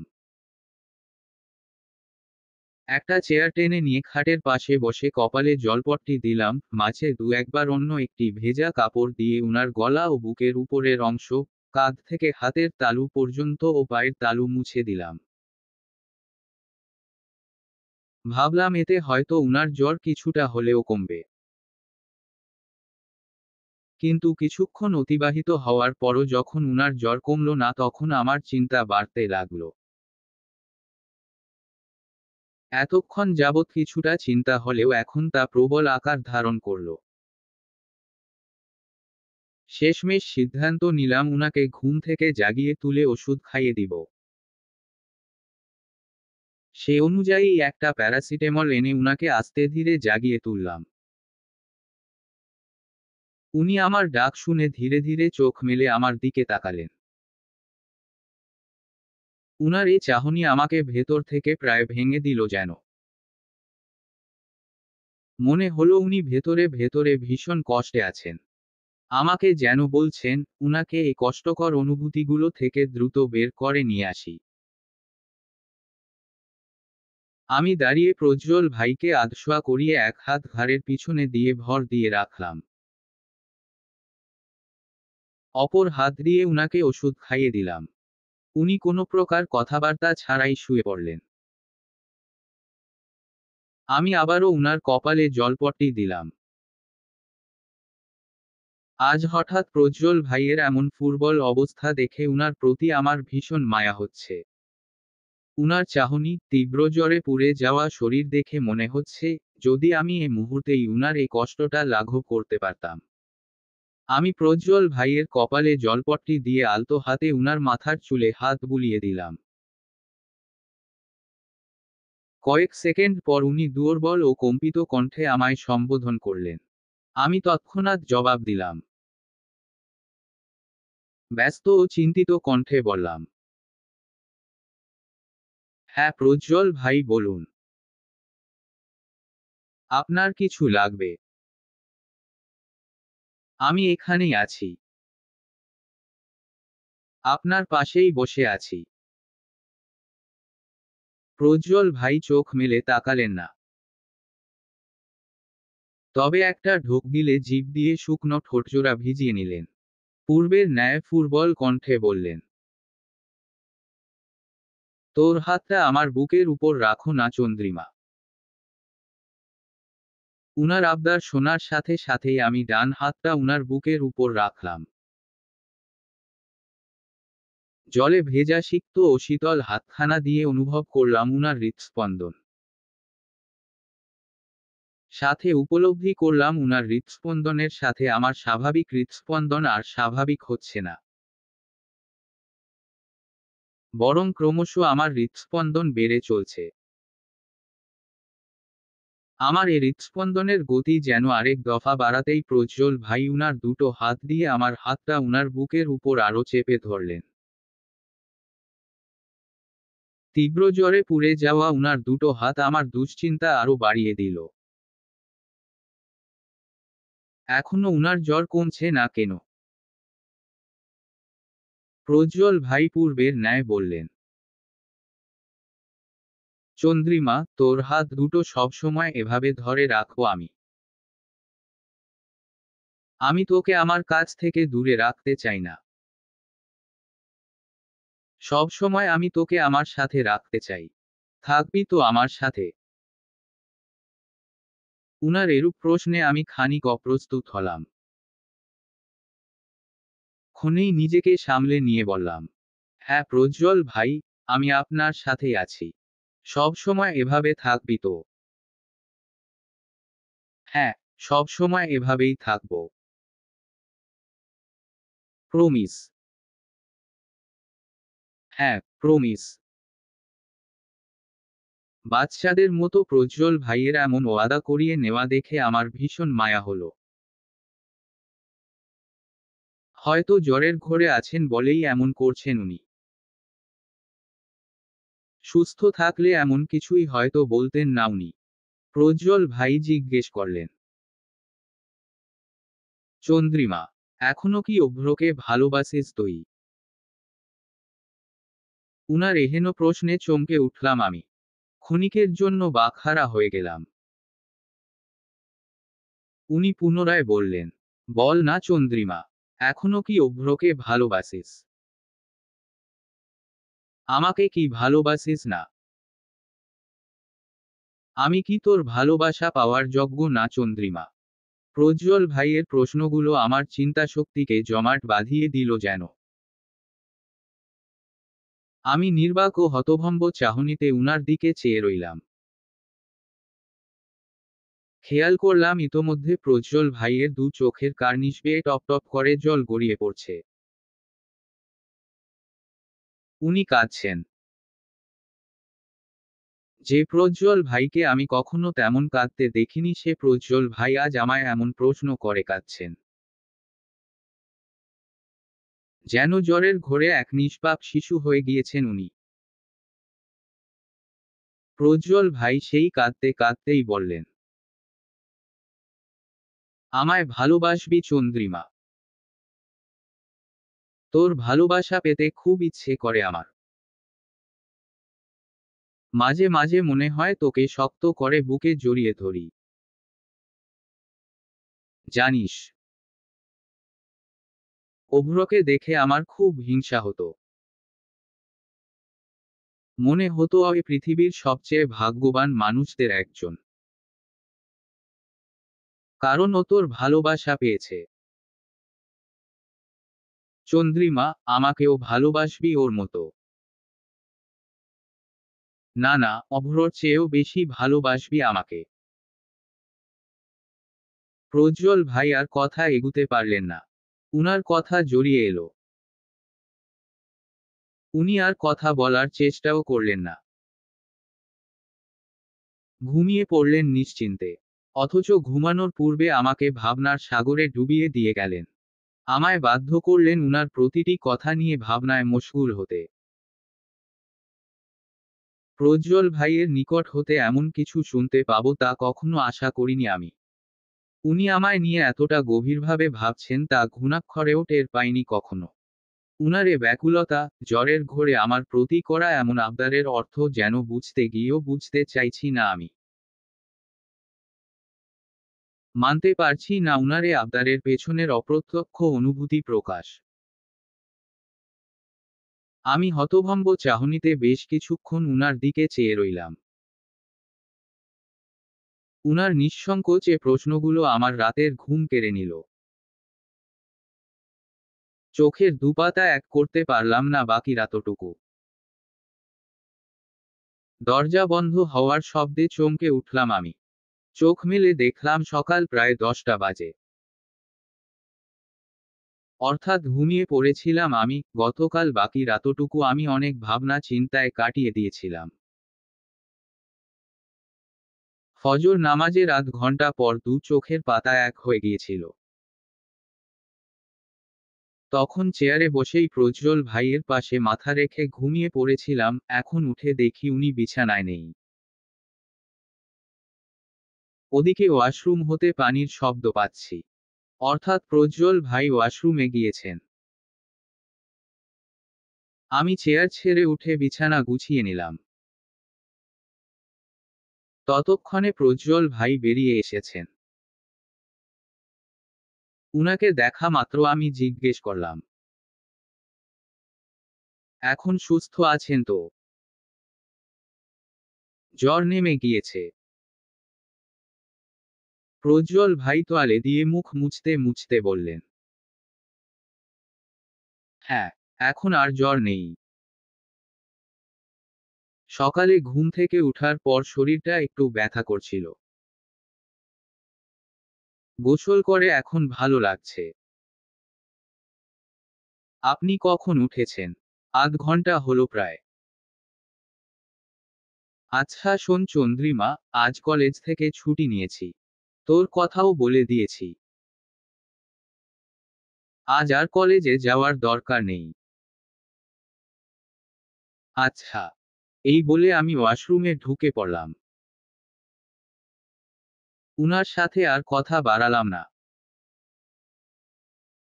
সকালে নাস্তা করে সবার জন্য চা বানিয়ে আমার আর প্রজ্জ্বল ভাইয়ের জন্য 2 কাপ চা নিয়ে বারান্দায় বসলাম। আজকের আকাশ একদম ঝকঝকে পরিষ্কার। চারপাশের আবহাওয়াও একদম নির্মল। গাছের প্রতিটি পাতা তাদের প্রকৃত রঙে মেতে উঠেছে। সব মিলিয়ে বৃষ্টি পরবর্তী আবহাওয়াটাও দারুণ উপভোগ্য। আমি বারান্দা পরিষ্কার করে খালি মেঝেতেই বসে পড়লাম। আমার পাশে এসে বসলেন প্রজ্জ্বল ভাইও। উনার দিকে চায়ের কাপ এগিয়ে দেওয়া মাত্রই উনি তাতে চুমুক দিলেন। বললেন, তোর হাতের কফিটা যেমন সুস্বাদু, চাও ঠিক তেমন সুস্বাদু। আমি এ কথার প্রত্যুত্তর না দিয়ে মৃদু হেসে চায়ের কাপে প্রথম চুমুক দিলাম। প্রজ্জ্বল ভাই একদিকে চা খাচ্ছেন এবং অপরদিকে চারপাশের সবকিছু পর্যবেক্ষণ করছেন। আর আমি সরাসরি উনার দিকে নিষ্পলক চেয়ে আছি। মাঝে মাঝে চায়ের কাপে চুমুক দিচ্ছি আর গতকাল রাতের স্মৃতিতে হারিয়ে যাচ্ছি। ভাবছি উনার সেই প্রশ্নগুলোর কথা, আবদারের কথা। হঠাৎ আমার ভাবনায় ছেদ ঘটিয়ে প্রজ্জ্বল ভাই সন্দেহপ্রবণ কণ্ঠে জিজ্ঞেস করলেন, কি ব্যাপার চন্দ্রিমা? আমার দিকে এভাবে তাকিয়ে কি ভাবছিস? আমায় নিয়ে কি ভাবনায় মশগুল হয়েছিস? হুম। আমি প্রজ্জ্বল ভাইয়ের এ প্রশ্নকে সম্পূর্ণ উপেক্ষা করে নিঃসংকোচ কণ্ঠে জিজ্ঞেস করলাম, অভ্র ভাইকে কখনো প্রচণ্ড হিংসা করেছেন আপনি? আমি প্রজ্জ্বল ভাইয়ের এ প্রশ্নকে সম্পূর্ণ উপেক্ষা করে নিঃসংকোচ কণ্ঠে জিজ্ঞেস করলাম, অভ্র ভাইকে কখনো প্রচণ্ড হিংসা করেছেন আপনি? প্রজ্জ্বল ভাই হয়তো আমার নিকট হতে এমন প্রশ্ন আশা করেননি। তাই তো উনি কিঞ্চিৎ বিস্মিত ও নির্বাক চাহনিতে আমার দিকে চেয়ে রইলেন। উনার এহেন চাহনি আমাকে স্পষ্টত বলে দিচ্ছে যে উনি কাল ঘুমের ঘোরে যা বলেছেন তা সম্পূর্ণ সত্য। আমি এখনো উত্তরের অপেক্ষায় প্রজ্জ্বল ভাইয়ের পানে চেয়ে আছি। আর উনি এলোমেলো নজরে এদিক ওদিক তাকাচ্ছেন। হয়তো এ প্রশ্নকে এড়িয়ে যাওয়ার বাহানা খুঁজছেন উনি। আমি জিজ্ঞেস করলাম, কি হলো? জবাব দিচ্ছেন না যে? প্রজ্জ্বল ভাই এবার ব্যর্থ হাসার চেষ্টা করে বললেন, কি যে বলিস চন্দ্রিমা? ও আমার বন্ধু। ওকে হিংসা করার কি আছে? সেই ছোটবেলায় রেজাল্ট নিয়ে দুজনই দুজনকে হিংসা করতাম। সেসব হিসাব তো ছোটবেলার। ওসব বড় হওয়ার পর কখনো একে অপরকে হিংসা করেননি। প্রজ্জ্বল ভাই এবার খানিক নড়েচড়ে বসলেন। বললেন, কি হিংসা নিয়ে পড়ে আছিস তুই? হঠাৎ কি মনে করে এসব বলছিস চন্দ্রিমা? আমি প্রজ্জ্বল ভাইয়ের উপর হতে নজর হটিয়ে চায়ের কাপে মনোযোগী হলাম। চায়ের কাপে চুমুক দিতে দিতে দায়সারাভাবে জবাব দিলাম, এমনিই জিজ্ঞেস করছিলাম আর কি। আচ্ছা, এসব আলোচনা বাদ দিয়ে চা খেয়ে নিন। মামির সাথে রাতের খাবার রান্না করতে হবে। প্রজ্জ্বল ভাই আর কথা বাড়ালেন না। হয়তো বুঝতে পেরেছেন, এখন কথা বাড়ানো মানে অভ্র ভাইয়ের বিষয়টি আরো টেনে হিচড়ে আমাদের মাঝে নিয়ে আসা। এই ভেবে আমিও আর কথা বাড়ালাম না। 3 দিন পর কলেজে একটা কালচারাল প্রোগ্রাম অনুষ্ঠিত হলো। মূলত ডক্টর ও স্টুডেন্টদের কাজ ও পড়ার প্রেশার হতে কয়েক ঘন্টা রেহাই দিতেই এই অনুষ্ঠানের আয়োজন করা হলো। যদিও অনুষ্ঠানে সব স্টুডেন্ট আর ডক্টররা এলেন না। যেসব ডক্টরদের আজ বিজি শিডিউল তারা হসপিটালেই থেকে গেলেন। আর বাকিরা চলে এলেন শিল্পকলা একাডেমিতে। এখানে বেশ বর্ষর আয়োজন করা হলো। কালচারাল প্রোগ্রামে প্রথমে গত বছর অনুষ্ঠিত হওয়া স্পোর্টসের প্রাইজ দেওয়া হলো। এরপর নাচ, গান, আবৃত্তি, নাটক শুরু হলো। প্রথমে আমাদের ব্যাচের কয়েকজন স্টুডেন্ট মিলে দলীয় নৃত্য পরিবেশন করলো। এরপর সিনিয়ররা গান, নাচ পরিবেশন করলো। এরপর ইন্টার্নি কয়েকজন ভাইয়া ও আপু মিলে গান গাইল। দুজন মেডিকেল অফিসার আবৃত্তি করল ও গান গাইল। অনুষ্ঠানের প্রায় শেষের দিকে হঠাৎ অভ্র ভাইকে স্টেজে ওঠার জন্য আমন্ত্রণ করা হলো। আকস্মাৎ সেখানে অভ্র ভাইয়ের নাম শুনে চমকে উঠলাম। আমার চমকিত এ ভাব আরো বেড়ে গেল যখন শুনলাম অভ্র ভাই গান গাইবেন। আমি এদিকে দর্শক সারিতে বসে আছি। প্রজ্জ্বল ওদিকে ব্যাকস্টেজে কি যেন এক কাজে ব্যস্ত আছেন। কয়েক সেকেন্ডের জন্য ভেবেছিলাম হয়তো অভ্র ভাই আমায় দর্শক সারিতে দেখবেন না। কিন্তু উনি আমায় অবাক করে দিয়ে স্টেজে ওঠার পরপরই আমার দিকে তাকালেন। দূর হতেও দেখলাম উনার চাহনি শান্ত ও স্থির। উনার এ চাহনিই যেন আমার উদ্দেশ্য কিছু বলতে চাইছে। কিন্তু আমি উনার এ না বলা কথা পড়তে ব্যর্থ হলাম। অনেকদিন পর অভ্র ভাইকে সরাসরি দেখার পর আজ মনে হলো পূর্বের তুলনায় উনি অনেক শান্ত হয়ে গিয়েছেন। কম কথার মানুষ হয়ে গিয়েছেন। পিছনে একটা গানের সুর তোলা হলো। অভ্র ভাই গলা পরিষ্কার করে গান ধরলেন। অবাক চাঁদের আলোয় দেখো ভেসে যায় আমাদের পৃথিবী। আড়াল হতে দেখেছি তোমার নিষ্পাপ মুখখানি। ডুবেছি আমি তোমার চোখের অনন্ত মায়। বুঝিনি কভু সেই মায়া তো আমার তরে নয়। ভুলগুলো জমিয়ে রেখে বুকের মণিকোঠায় আপন মনের আড়াল থেকে ভালবাসবো তোমায়, ভালবাসবো তোমায়, তোমার চিরচেনা পথের ওই সীমা ছাড়িয়ে। গান শেষ হতে চারপাশ হতে করতালির আওয়াজ ভেসে এলো আমার কানে। গান চলাকালীন সম্পূর্ণ সময়টুকু আমি অভ্র ভাইয়ের দিকে চেয়েছিলাম। উনিও আমার দিকে চেয়েছিলেন। গান চলাকালীন সময়ে উনার ওই এক দৃষ্টির চাহনি আমি আশা করিনি। মনে হচ্ছিল গানটা যেন আমার উদ্দেশ্যেই উনি গেয়েছেন। অভ্র ভাইয়ের গাওয়া এ গানের প্রতিটি বাক্য, উনার ওই চাহনি আমায় অন্য কিছু ভাবতে বাধ্য করল। যেখানে আমি ভেবেছিলাম অভ্র ভাই সত্যিই আমায় আর প্রজ্জ্বল ভাইকে একত্রে মেনে নিয়েছেন, সেখানে এতদিন পরে ভাবানুভূতি শুনে আমি ঠিক থাকতে পারলাম না। মনে হলো এখনই গিয়ে উনার কাছে এসবের জবাবদিহিতা করে আসি। প্রশ্ন করি, আপনি তো আমাদের মেনে নিয়েছেন, তাহলে এখন এসবের অর্থ কি? নাকি ইচ্ছে করেই অতীত টেনে আনলেন সবার সামনে? এইসব প্রশ্ন নিজেই নিজেকে করে ভাবলাম, এমন তো নাও হতে পারে। আমার এ ধারণা তো ভুলও হতে পারে। উফ, সব মিলিয়ে আমি চিন্তা শক্তি যেন পুরোপুরি শূন্য হয়ে আসছে। অভ্র উঠে গিয়েছেন অনেকক্ষণ আগেই। এর মধ্যে আরেকটা পারফরমেন্সও হয়ে গিয়েছে। কিন্তু আমি মশগুল ছিলাম আমার ভাবনা নিয়ে। ওদিকে আমি আকস্মাৎ আরেক দফা চমকিত হলাম। কারণ এবার স্টেজে প্রজ্জ্বল ভাইকে আমন্ত্রণ করা হলো। অদ্ভুত। আজ কি দুই বন্ধু মিলে আমায় চমক দিয়ে দিয়ে বাকশক্তিহীন করে ফেলবে নাকি? যে প্রজ্জ্বল ভাইকে আমি কখনো সামনাসামনি গান গাইতে শুনিনি, সেই প্রজ্জ্বল ভাই আজ স্টেজে সবার সামনে গান গাইবে। এর মতো আশ্চর্যের ব্যাপার আজ আর দ্বিতীয়টা নেই। পিছনে ধীরলয়ে গিটারে সুর তোলা হচ্ছে।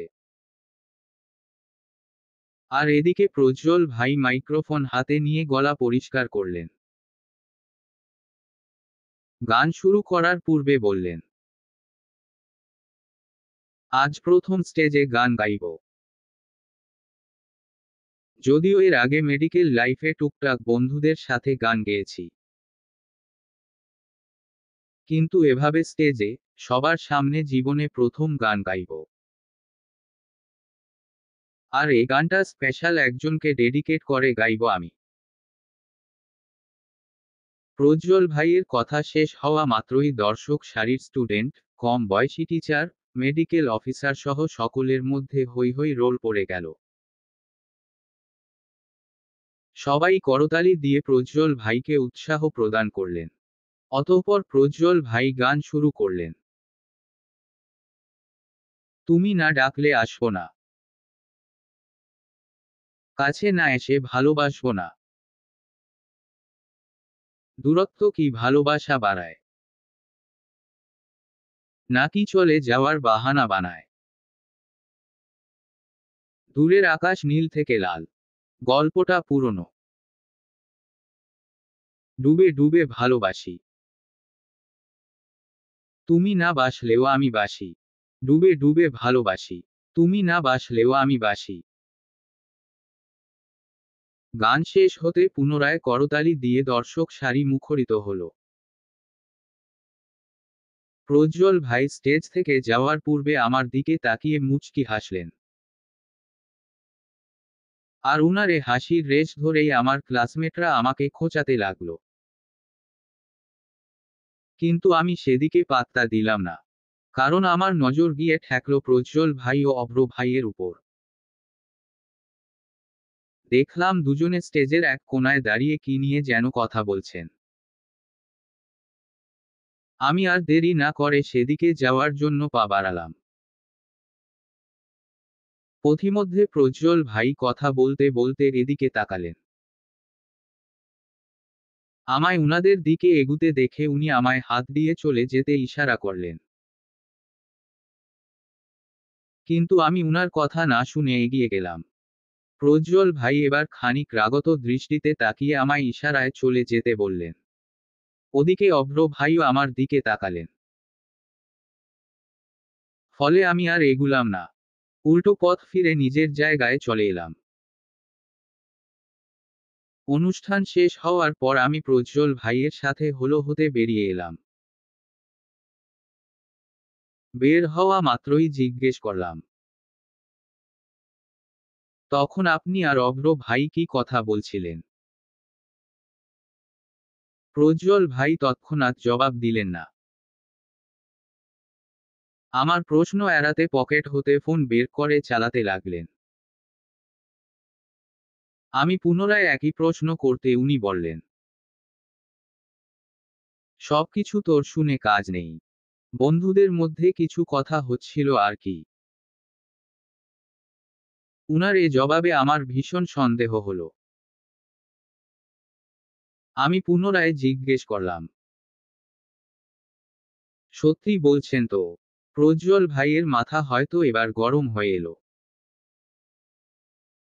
উনি খানিক ধমকের সুরেই বললেন, এখানে সত্য মিথ্যার কি আছে? সব কথা তো তোকে শুনতে হবে না। উনার এরূপ আচরণে এবার আমার মুহূর্তেই গরম হয়ে এলো।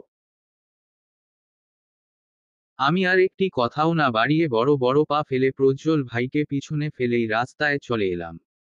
সাথে সাথে একটা রিকশা পাওয়ায় আমি তৎক্ষণাৎ রিকশায় উঠে পড়লাম। রিকশাওয়ালাকে ঠিকানা বলে দিতেই উনি রিকশা চালানো শুরু করলেন। ওদিকে পিছনে প্রজ্জ্বল ভাইয়ের ডাক শুনলাম। চেঁচিয়ে চেঁচিয়ে আমায় ডেকে চলছেন। কিছুদূর যেতেই উনি আমায় ফোন করলেন। কিন্তু আমি উনার কল রিসিভ করলাম না। প্রচণ্ড মেজাজ খারাপ হয়ে গিয়েছে উনার ওই ধমক শুনে। আমি সাধারণভাবেই উনাকে জিজ্ঞেস করেছিলাম যে উনার আর অভ্র ভাইয়ের মাঝে কি কথা হচ্ছিল। কিন্তু উনি অমন রাগ দেখালেন কেন? এতেই মেজাজ খারাপ হয়ে গিয়েছে। এখন বাড়ি গিয়েও তো কথা বলবো না উনার সাথে।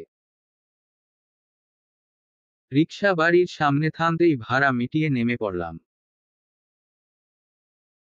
এরপর অনেকটা নিঃশব্দেই চাবি দিয়ে বাইরে থেকে ভিতরের গেটের তালা খুলে বাড়ির মধ্যে ঢুকলাম। রাত প্রায় 10:30 বাজে। এতক্ষণে বাড়ি সবাই ঘুমিয়ে গিয়েছে। তাই পা টিপে টিপেই সিঁড়ি বেয়ে উপরে উঠলাম। দ্বিতীয় তলায় উঠেই আজ আমার রুমে গিয়ে দরজা আটকে দিলাম। কাঁধের ব্যাগ বিছানায় ছুঁড়ে ফেলে কোনোমতে বোরকা খুলে গাল ফুলিয়ে বিছানায় বসলাম। মিনিট পাঁচেকের মাঝে আমার রুমের দরজায় করাঘাত পড়ল। সন্দেহ নেই দরজার ওপাশের ব্যক্তিটি প্রজ্জ্বল ভাই। আমি দরজায় করাঘাতের আওয়াজ শুনেও না শোনার ভান করলাম। এভাবে কয়েকবার করাঘাতের পর যখন আমি দরজা খুললাম না তখন প্রজ্জ্বল ভাই আমার ফোনে কল দিলেন। কিন্তু আমি কল রিসিভ করলাম না। এভাবে প্রজ্জ্বল ভাই দরজায় করাঘাতও করলেন, পাশাপাশি আমার ফোনে কলও করলেন। এক পর্যায়ে আমি বিরক্ত হয়ে দরজার কাছে গিয়ে দাঁড়িয়ে বললাম, আজ আমি দরজা খুলব না। আপনি নিজের রুমে গিয়ে ঘুমিয়ে পড়ুন। ওপাশে প্রজ্জ্বল ভাই ভীষণ রাগী গলায় বললেন, দেখ চন্দ্রিমা, আমার মেজাজ এখন চরম খারাপ হয়ে যাচ্ছে। এতক্ষণ ধৈর্য ধরেছিলাম, কিন্তু এখন আর ধৈর্য ধরতে পারছি না। দরজা খোল বলছি। আমি দরজা খুলব না। মেজাজ শুধু একা আপনারই গরম হয়নি চন্দ্রিমা, ভালোভাবে বলছি দরজা খোলা। তা না হলে আমি জোরে জোরে দরজায় ধাক্কা দিব।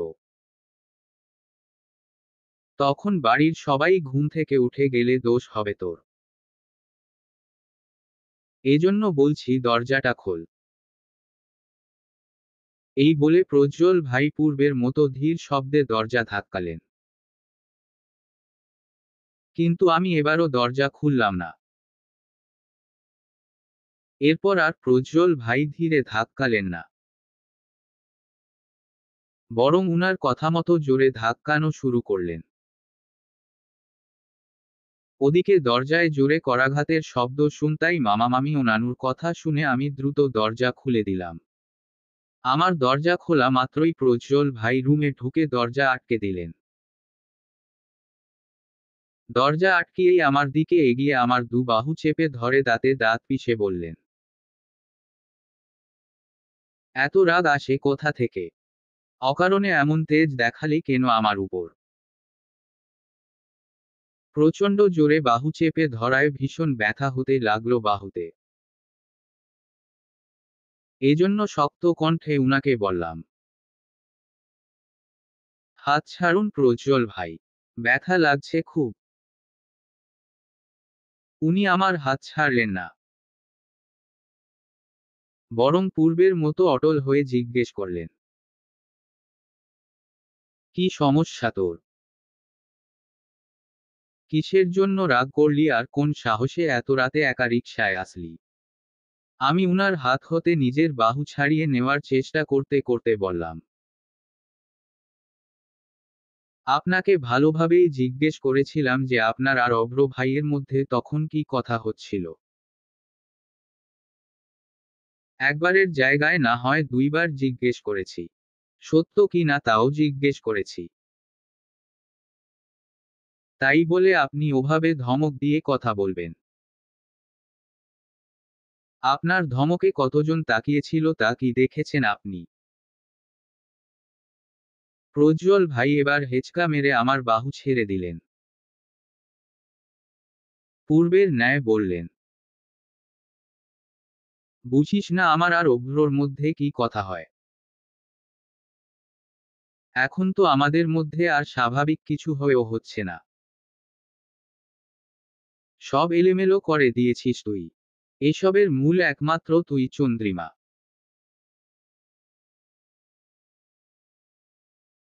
প্রজ্জ্বল ভাইয়ের এহেন কথায় আমি বিমূঢ় দৃষ্টিতে উনার দিকে চেয়ে রইলাম। এতদিন পর আজ উনি আমাকে এভাবে দোষারোপ করবে তা কখনো চিন্তা করিনি। আমি শীতল কণ্ঠে জিজ্ঞেস করলাম, তাহলে এসবের জন্য আপনি আমাকে দোষারোপ করছেন? আপনার আর অভ্র ভাইয়ের কোনো দোষ নেই এতে। সম্পূর্ণ দোষ আমার। প্রজ্জ্বল ভাই আর কথা বললেন না।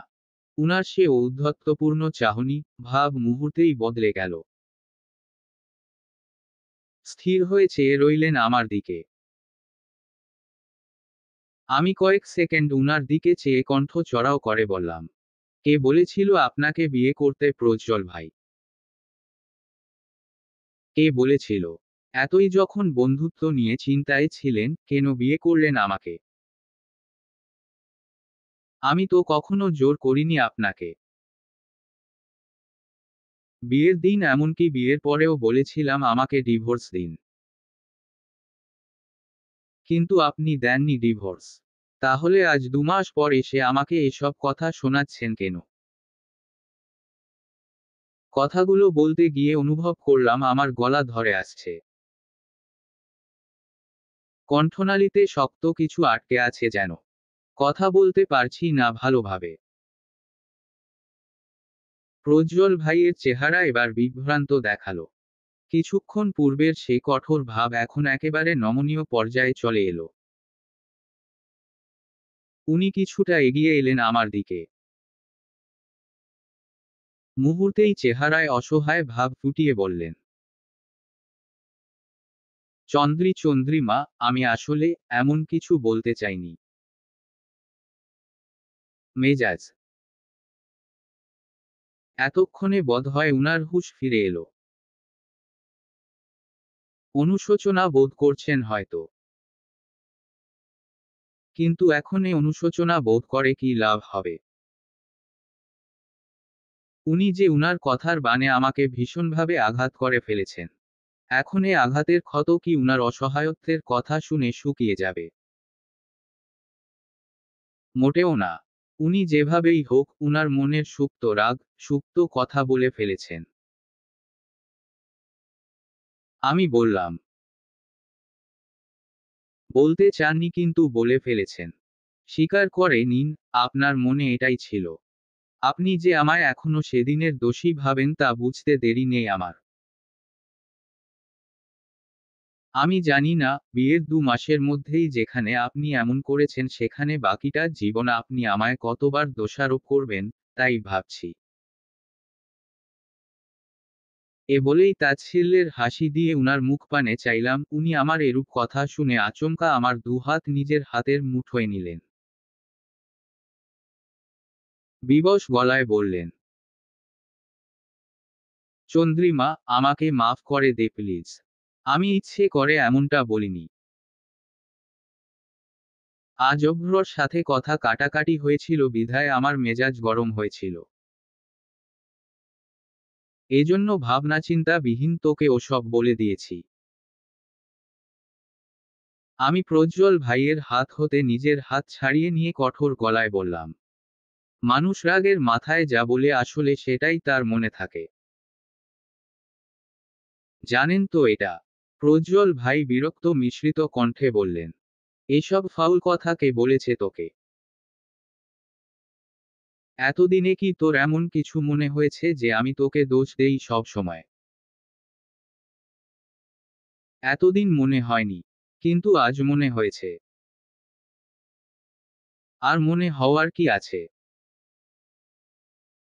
আপনি নিজ মুখেই তো বলেছেন। কি দরকার ছিল প্রজ্জ্বল ভাই আমাকে বিয়ে করার? আমি শুধু শুধু আপনার জীবনটা নষ্ট করলাম তাই না? সবচেয়ে ভালো হতো, সেদিন যদি আমি পালিয়ে যেতাম, আমার মতো আপদ বিপদ আপনার ঘাড়ে এসে জুটত না। এ বলতে বলতেই আমি অনুভব করলাম আমার চোখজোড়া সিক্ত হয়ে আসছে। সামনের সবকিছুই ঝাপসা দেখছি। আমি দেরি না করে দ্রুত দুহাত দিয়ে চোখজোড়া মুছে নিলাম। নিজেকে শক্ত করার ব্যর্থ প্রচেষ্টা চালিয়ে আবারও বললাম, আপনি এক কাজ করুন প্রজ্জ্বল ভাই, চন্দ্রিমা নামক এই আপদকে যেভাবে পারুন আর যত দ্রুত পারুন বিদায় করুন, আমি এভাবে সারা জীবন কাটাতে পারবো না। আজ যেমন হুট করে বলেছেন এসব, নিশ্চয়ই ভবিষ্যতেও এমন আরো দিন আসবে। আমি সেসব সহ্য। আমার কথা শেষ হওয়ার পূর্বেই প্রজ্জ্বল ভাই আচমকা একটি কাজ করে বসলেন। আমায় অবাক করে দিয়ে উনি হঠাৎ আমায় জড়িয়ে ধরলেন। আর আলতোভাবে নয়, একদম ঝাপটে জড়িয়ে ধরলেন। যেন ছেড়ে দিলেই পালিয়ে যাব আমি। উনার আকস্মিক কাজে বিস্ময়ে আমার কান্না বন্ধ হয়ে গেল।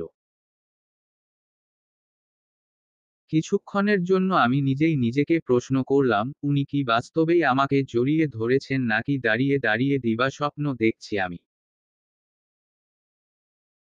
প্রজ্জ্বল ভাই আমাকে জড়িয়ে ধরেই অস্থির কণ্ঠে বললেন, আমি তোকে কখনো ছাড়তে পারবো না চন্দ্রিমা, কখনো না। তুই চাইলেও আমি তোকে ছাড়ব না।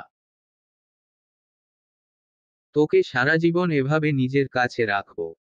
সে তুই যতই আপত্তি দেখাস না কেন। আর তুই আমার জন্য আপদ না চন্দ্রিমা। তুই আমার জীবনের সবচেয়ে বড় সৌভাগ্য। তুই আমার জীবনে পাওয়া সেরা অমূল্য উপহার। এই বলেই উনি আমার মাথায় চুমু দিলেন। বিস্মিত আমি আরেক দফা বিস্মিত হলাম। এবার রীতিমতো আমার চক্ষুজোড়া বৃহদাকার ধারণ করল। অদ্ভুত অজানা অনুভূতিতে আমি পুরোপুরি বাকহারা হয়ে পড়লাম। প্রজ্জ্বল ভাই আমাকে ছাড়লেন না। বরং পূর্বের ন্যায় বললেন, অনেকদিন থেকেই আমি মনে মনে প্ল্যান করছিলাম কালচারাল প্রোগ্রামে আমি ইনডিরেক্টলি তোকে আমার মনের কথা বলে দিব। আজ আমি সেটারই পুরোপুরি প্রস্তুতি নিয়ে ফেলেছিলাম। কিন্তু অভ্র এসে সবটা বিগড়ে দিল। ও যখন গান গাইছিল আমি পুরোটা সময় ওকে লক্ষ্য করেছি। ও তোর দিকেই তাকিয়েছিল, ওর ওই চাহনি আমার সহ্য হয়নি। কিন্তু তারপরও নিজেকে শান্ত রেখে আমি গানটা গেয়েছিলাম। এরপর স্টেজ থেকে নেমে আমি ওকে এ ব্যাপারে জিজ্ঞেস করলে ও একদম অবুঝের মতো কথা বলে আমাকে বলে, ও অন্য কোনো অর্থ মনে নিয়ে ওই গান গায়নি। ওর মনে তোর জন্য কোনো অনুভূতি নেই। কিন্তু আমি তো চিনি ওকে। ওর চাহনি, চেহারা দেখেই আমি বলে দিতে পারবো, ওর মনে এখনো তোকে নিয়ে অনুভূতি আছে। কিন্তু এখন আমি এসব সহ্য করতে পারবো না। ইচ্ছা বা অনিচ্ছা যেভাবেই হোক তুই আমার হয়েছিস। তোকে সারা জীবনের জন্য আমি নিজের করে নিয়েছি। এখন এই মুহূর্তে এসে আমি তোর প্রতি অভ্রের অনুভূতি প্রকাশ কি করে সহ্য করব? বল। এই বলে প্রজ্জ্বল ভাই আমাকে ছেড়ে দিয়ে আমার সোজাসুজি দাঁড়ালেন। ঠোঁটের কোণে মৃদু মুচকি হাসি এনে প্রগাঢ় গলায় বললেন, আমি এখন তোকে কারোর পাশে সহ্য করতে পারি না চন্দ্রিমা। তোর কষ্ট দেখলে আমার কষ্ট হয়। তোর হাসি দেখলে আমি খুশি হই। আর তোর সেই মিষ্টি হাসির কারণ যদি আমি হই তাহলে বাঁধভাঙা এক খুশির জোয়ার বয়ে যায় আমার মাঝে। প্রজ্জ্বল ভাইয়ের মুখ নিঃসৃত প্রতিটি বাক্য আমার কানে ঝংকার তুলল। সাজানো অনুভূতি আবেগকে মুহূর্তেই অগোছালো করে দিল। ভেতরের সবকিছু উথালপাতাল করে দিল। আমাকে পুরোপুরি নিজের নিয়ন্ত্রণ হতে মুক্ত করে দেওয়ার জন্যই বোধহয় উনি আমায় পুনরায় স্পর্শ করলেন। নিজের বলিষ্ঠ দু হাত দিয়ে আলতোভাবে আমার দুগাল ধরে প্রগাঢ় অতলস্পর্শী কণ্ঠে বললেন, তুই আমার জীবনের সবচেয়ে সুন্দর অনুভূতি চন্দ্রিমা। তুই আমার জন্য কখনো আপদ ছিলি না। বরং তুই আমার জন্য অমায়িক এক আশীর্বাদ। আমার দীর্ঘস্থায়ী, অজানা এক অনুভূতি ছিলি তুই। যা উপলব্ধি করতে আমার সময় লেগেছিল অনেক। কিন্তু আমি সেই অনুভূতি উপলব্ধি করতে পেরেছি। উপলব্ধি করতে পেরেছি যে আমি তোকে ভালোবাসি। অশেষ ভালোবাসি তোকে। ভালোবাসি চন্দ্রিমা তোকে। এই বলে আমার কপালে গাঢ় ঠোঁটের স্পর্শ দিলেন উনি। অকল্পনীয়ভাবে উনার এ স্পর্শ পেয়ে আমি তৎক্ষণাৎ অসাড় হয়ে গেলাম। হৃৎস্পন্দনের গতি অস্বাভাবিক হয়ে এলো। অনুভব করতে পারলাম না আমার আপন হৃৎস্পন্দন। নিঃশ্বাস বন্ধ হয়ে গেল কিছুক্ষণের জন্য। প্রজ্জ্বল ভাইয়ের এই স্বীকারোক্তি আমায় আপাদমস্তক অবশ করে দিল। বারংবার প্রত্যক্ষ পরোক্ষভাবে উনার অনুভূতি শোনার পরও আমি শেষোক্ত দুটি কথা কোনোভাবেই বিশ্বাস করতে পারলাম না। মনে হচ্ছে এখনো গভীর কোনো দিবাস্বপ্নে আচ্ছন্ন আমি, যে স্বপ্ন পরবর্তী নিঃশ্বাসেই অতলে তলিয়ে যাবে। চলবে। গল্প বিরহ শ্রাবণ ২ ষষ্ঠ পর্ব। লেখিকা সারা মেহেক।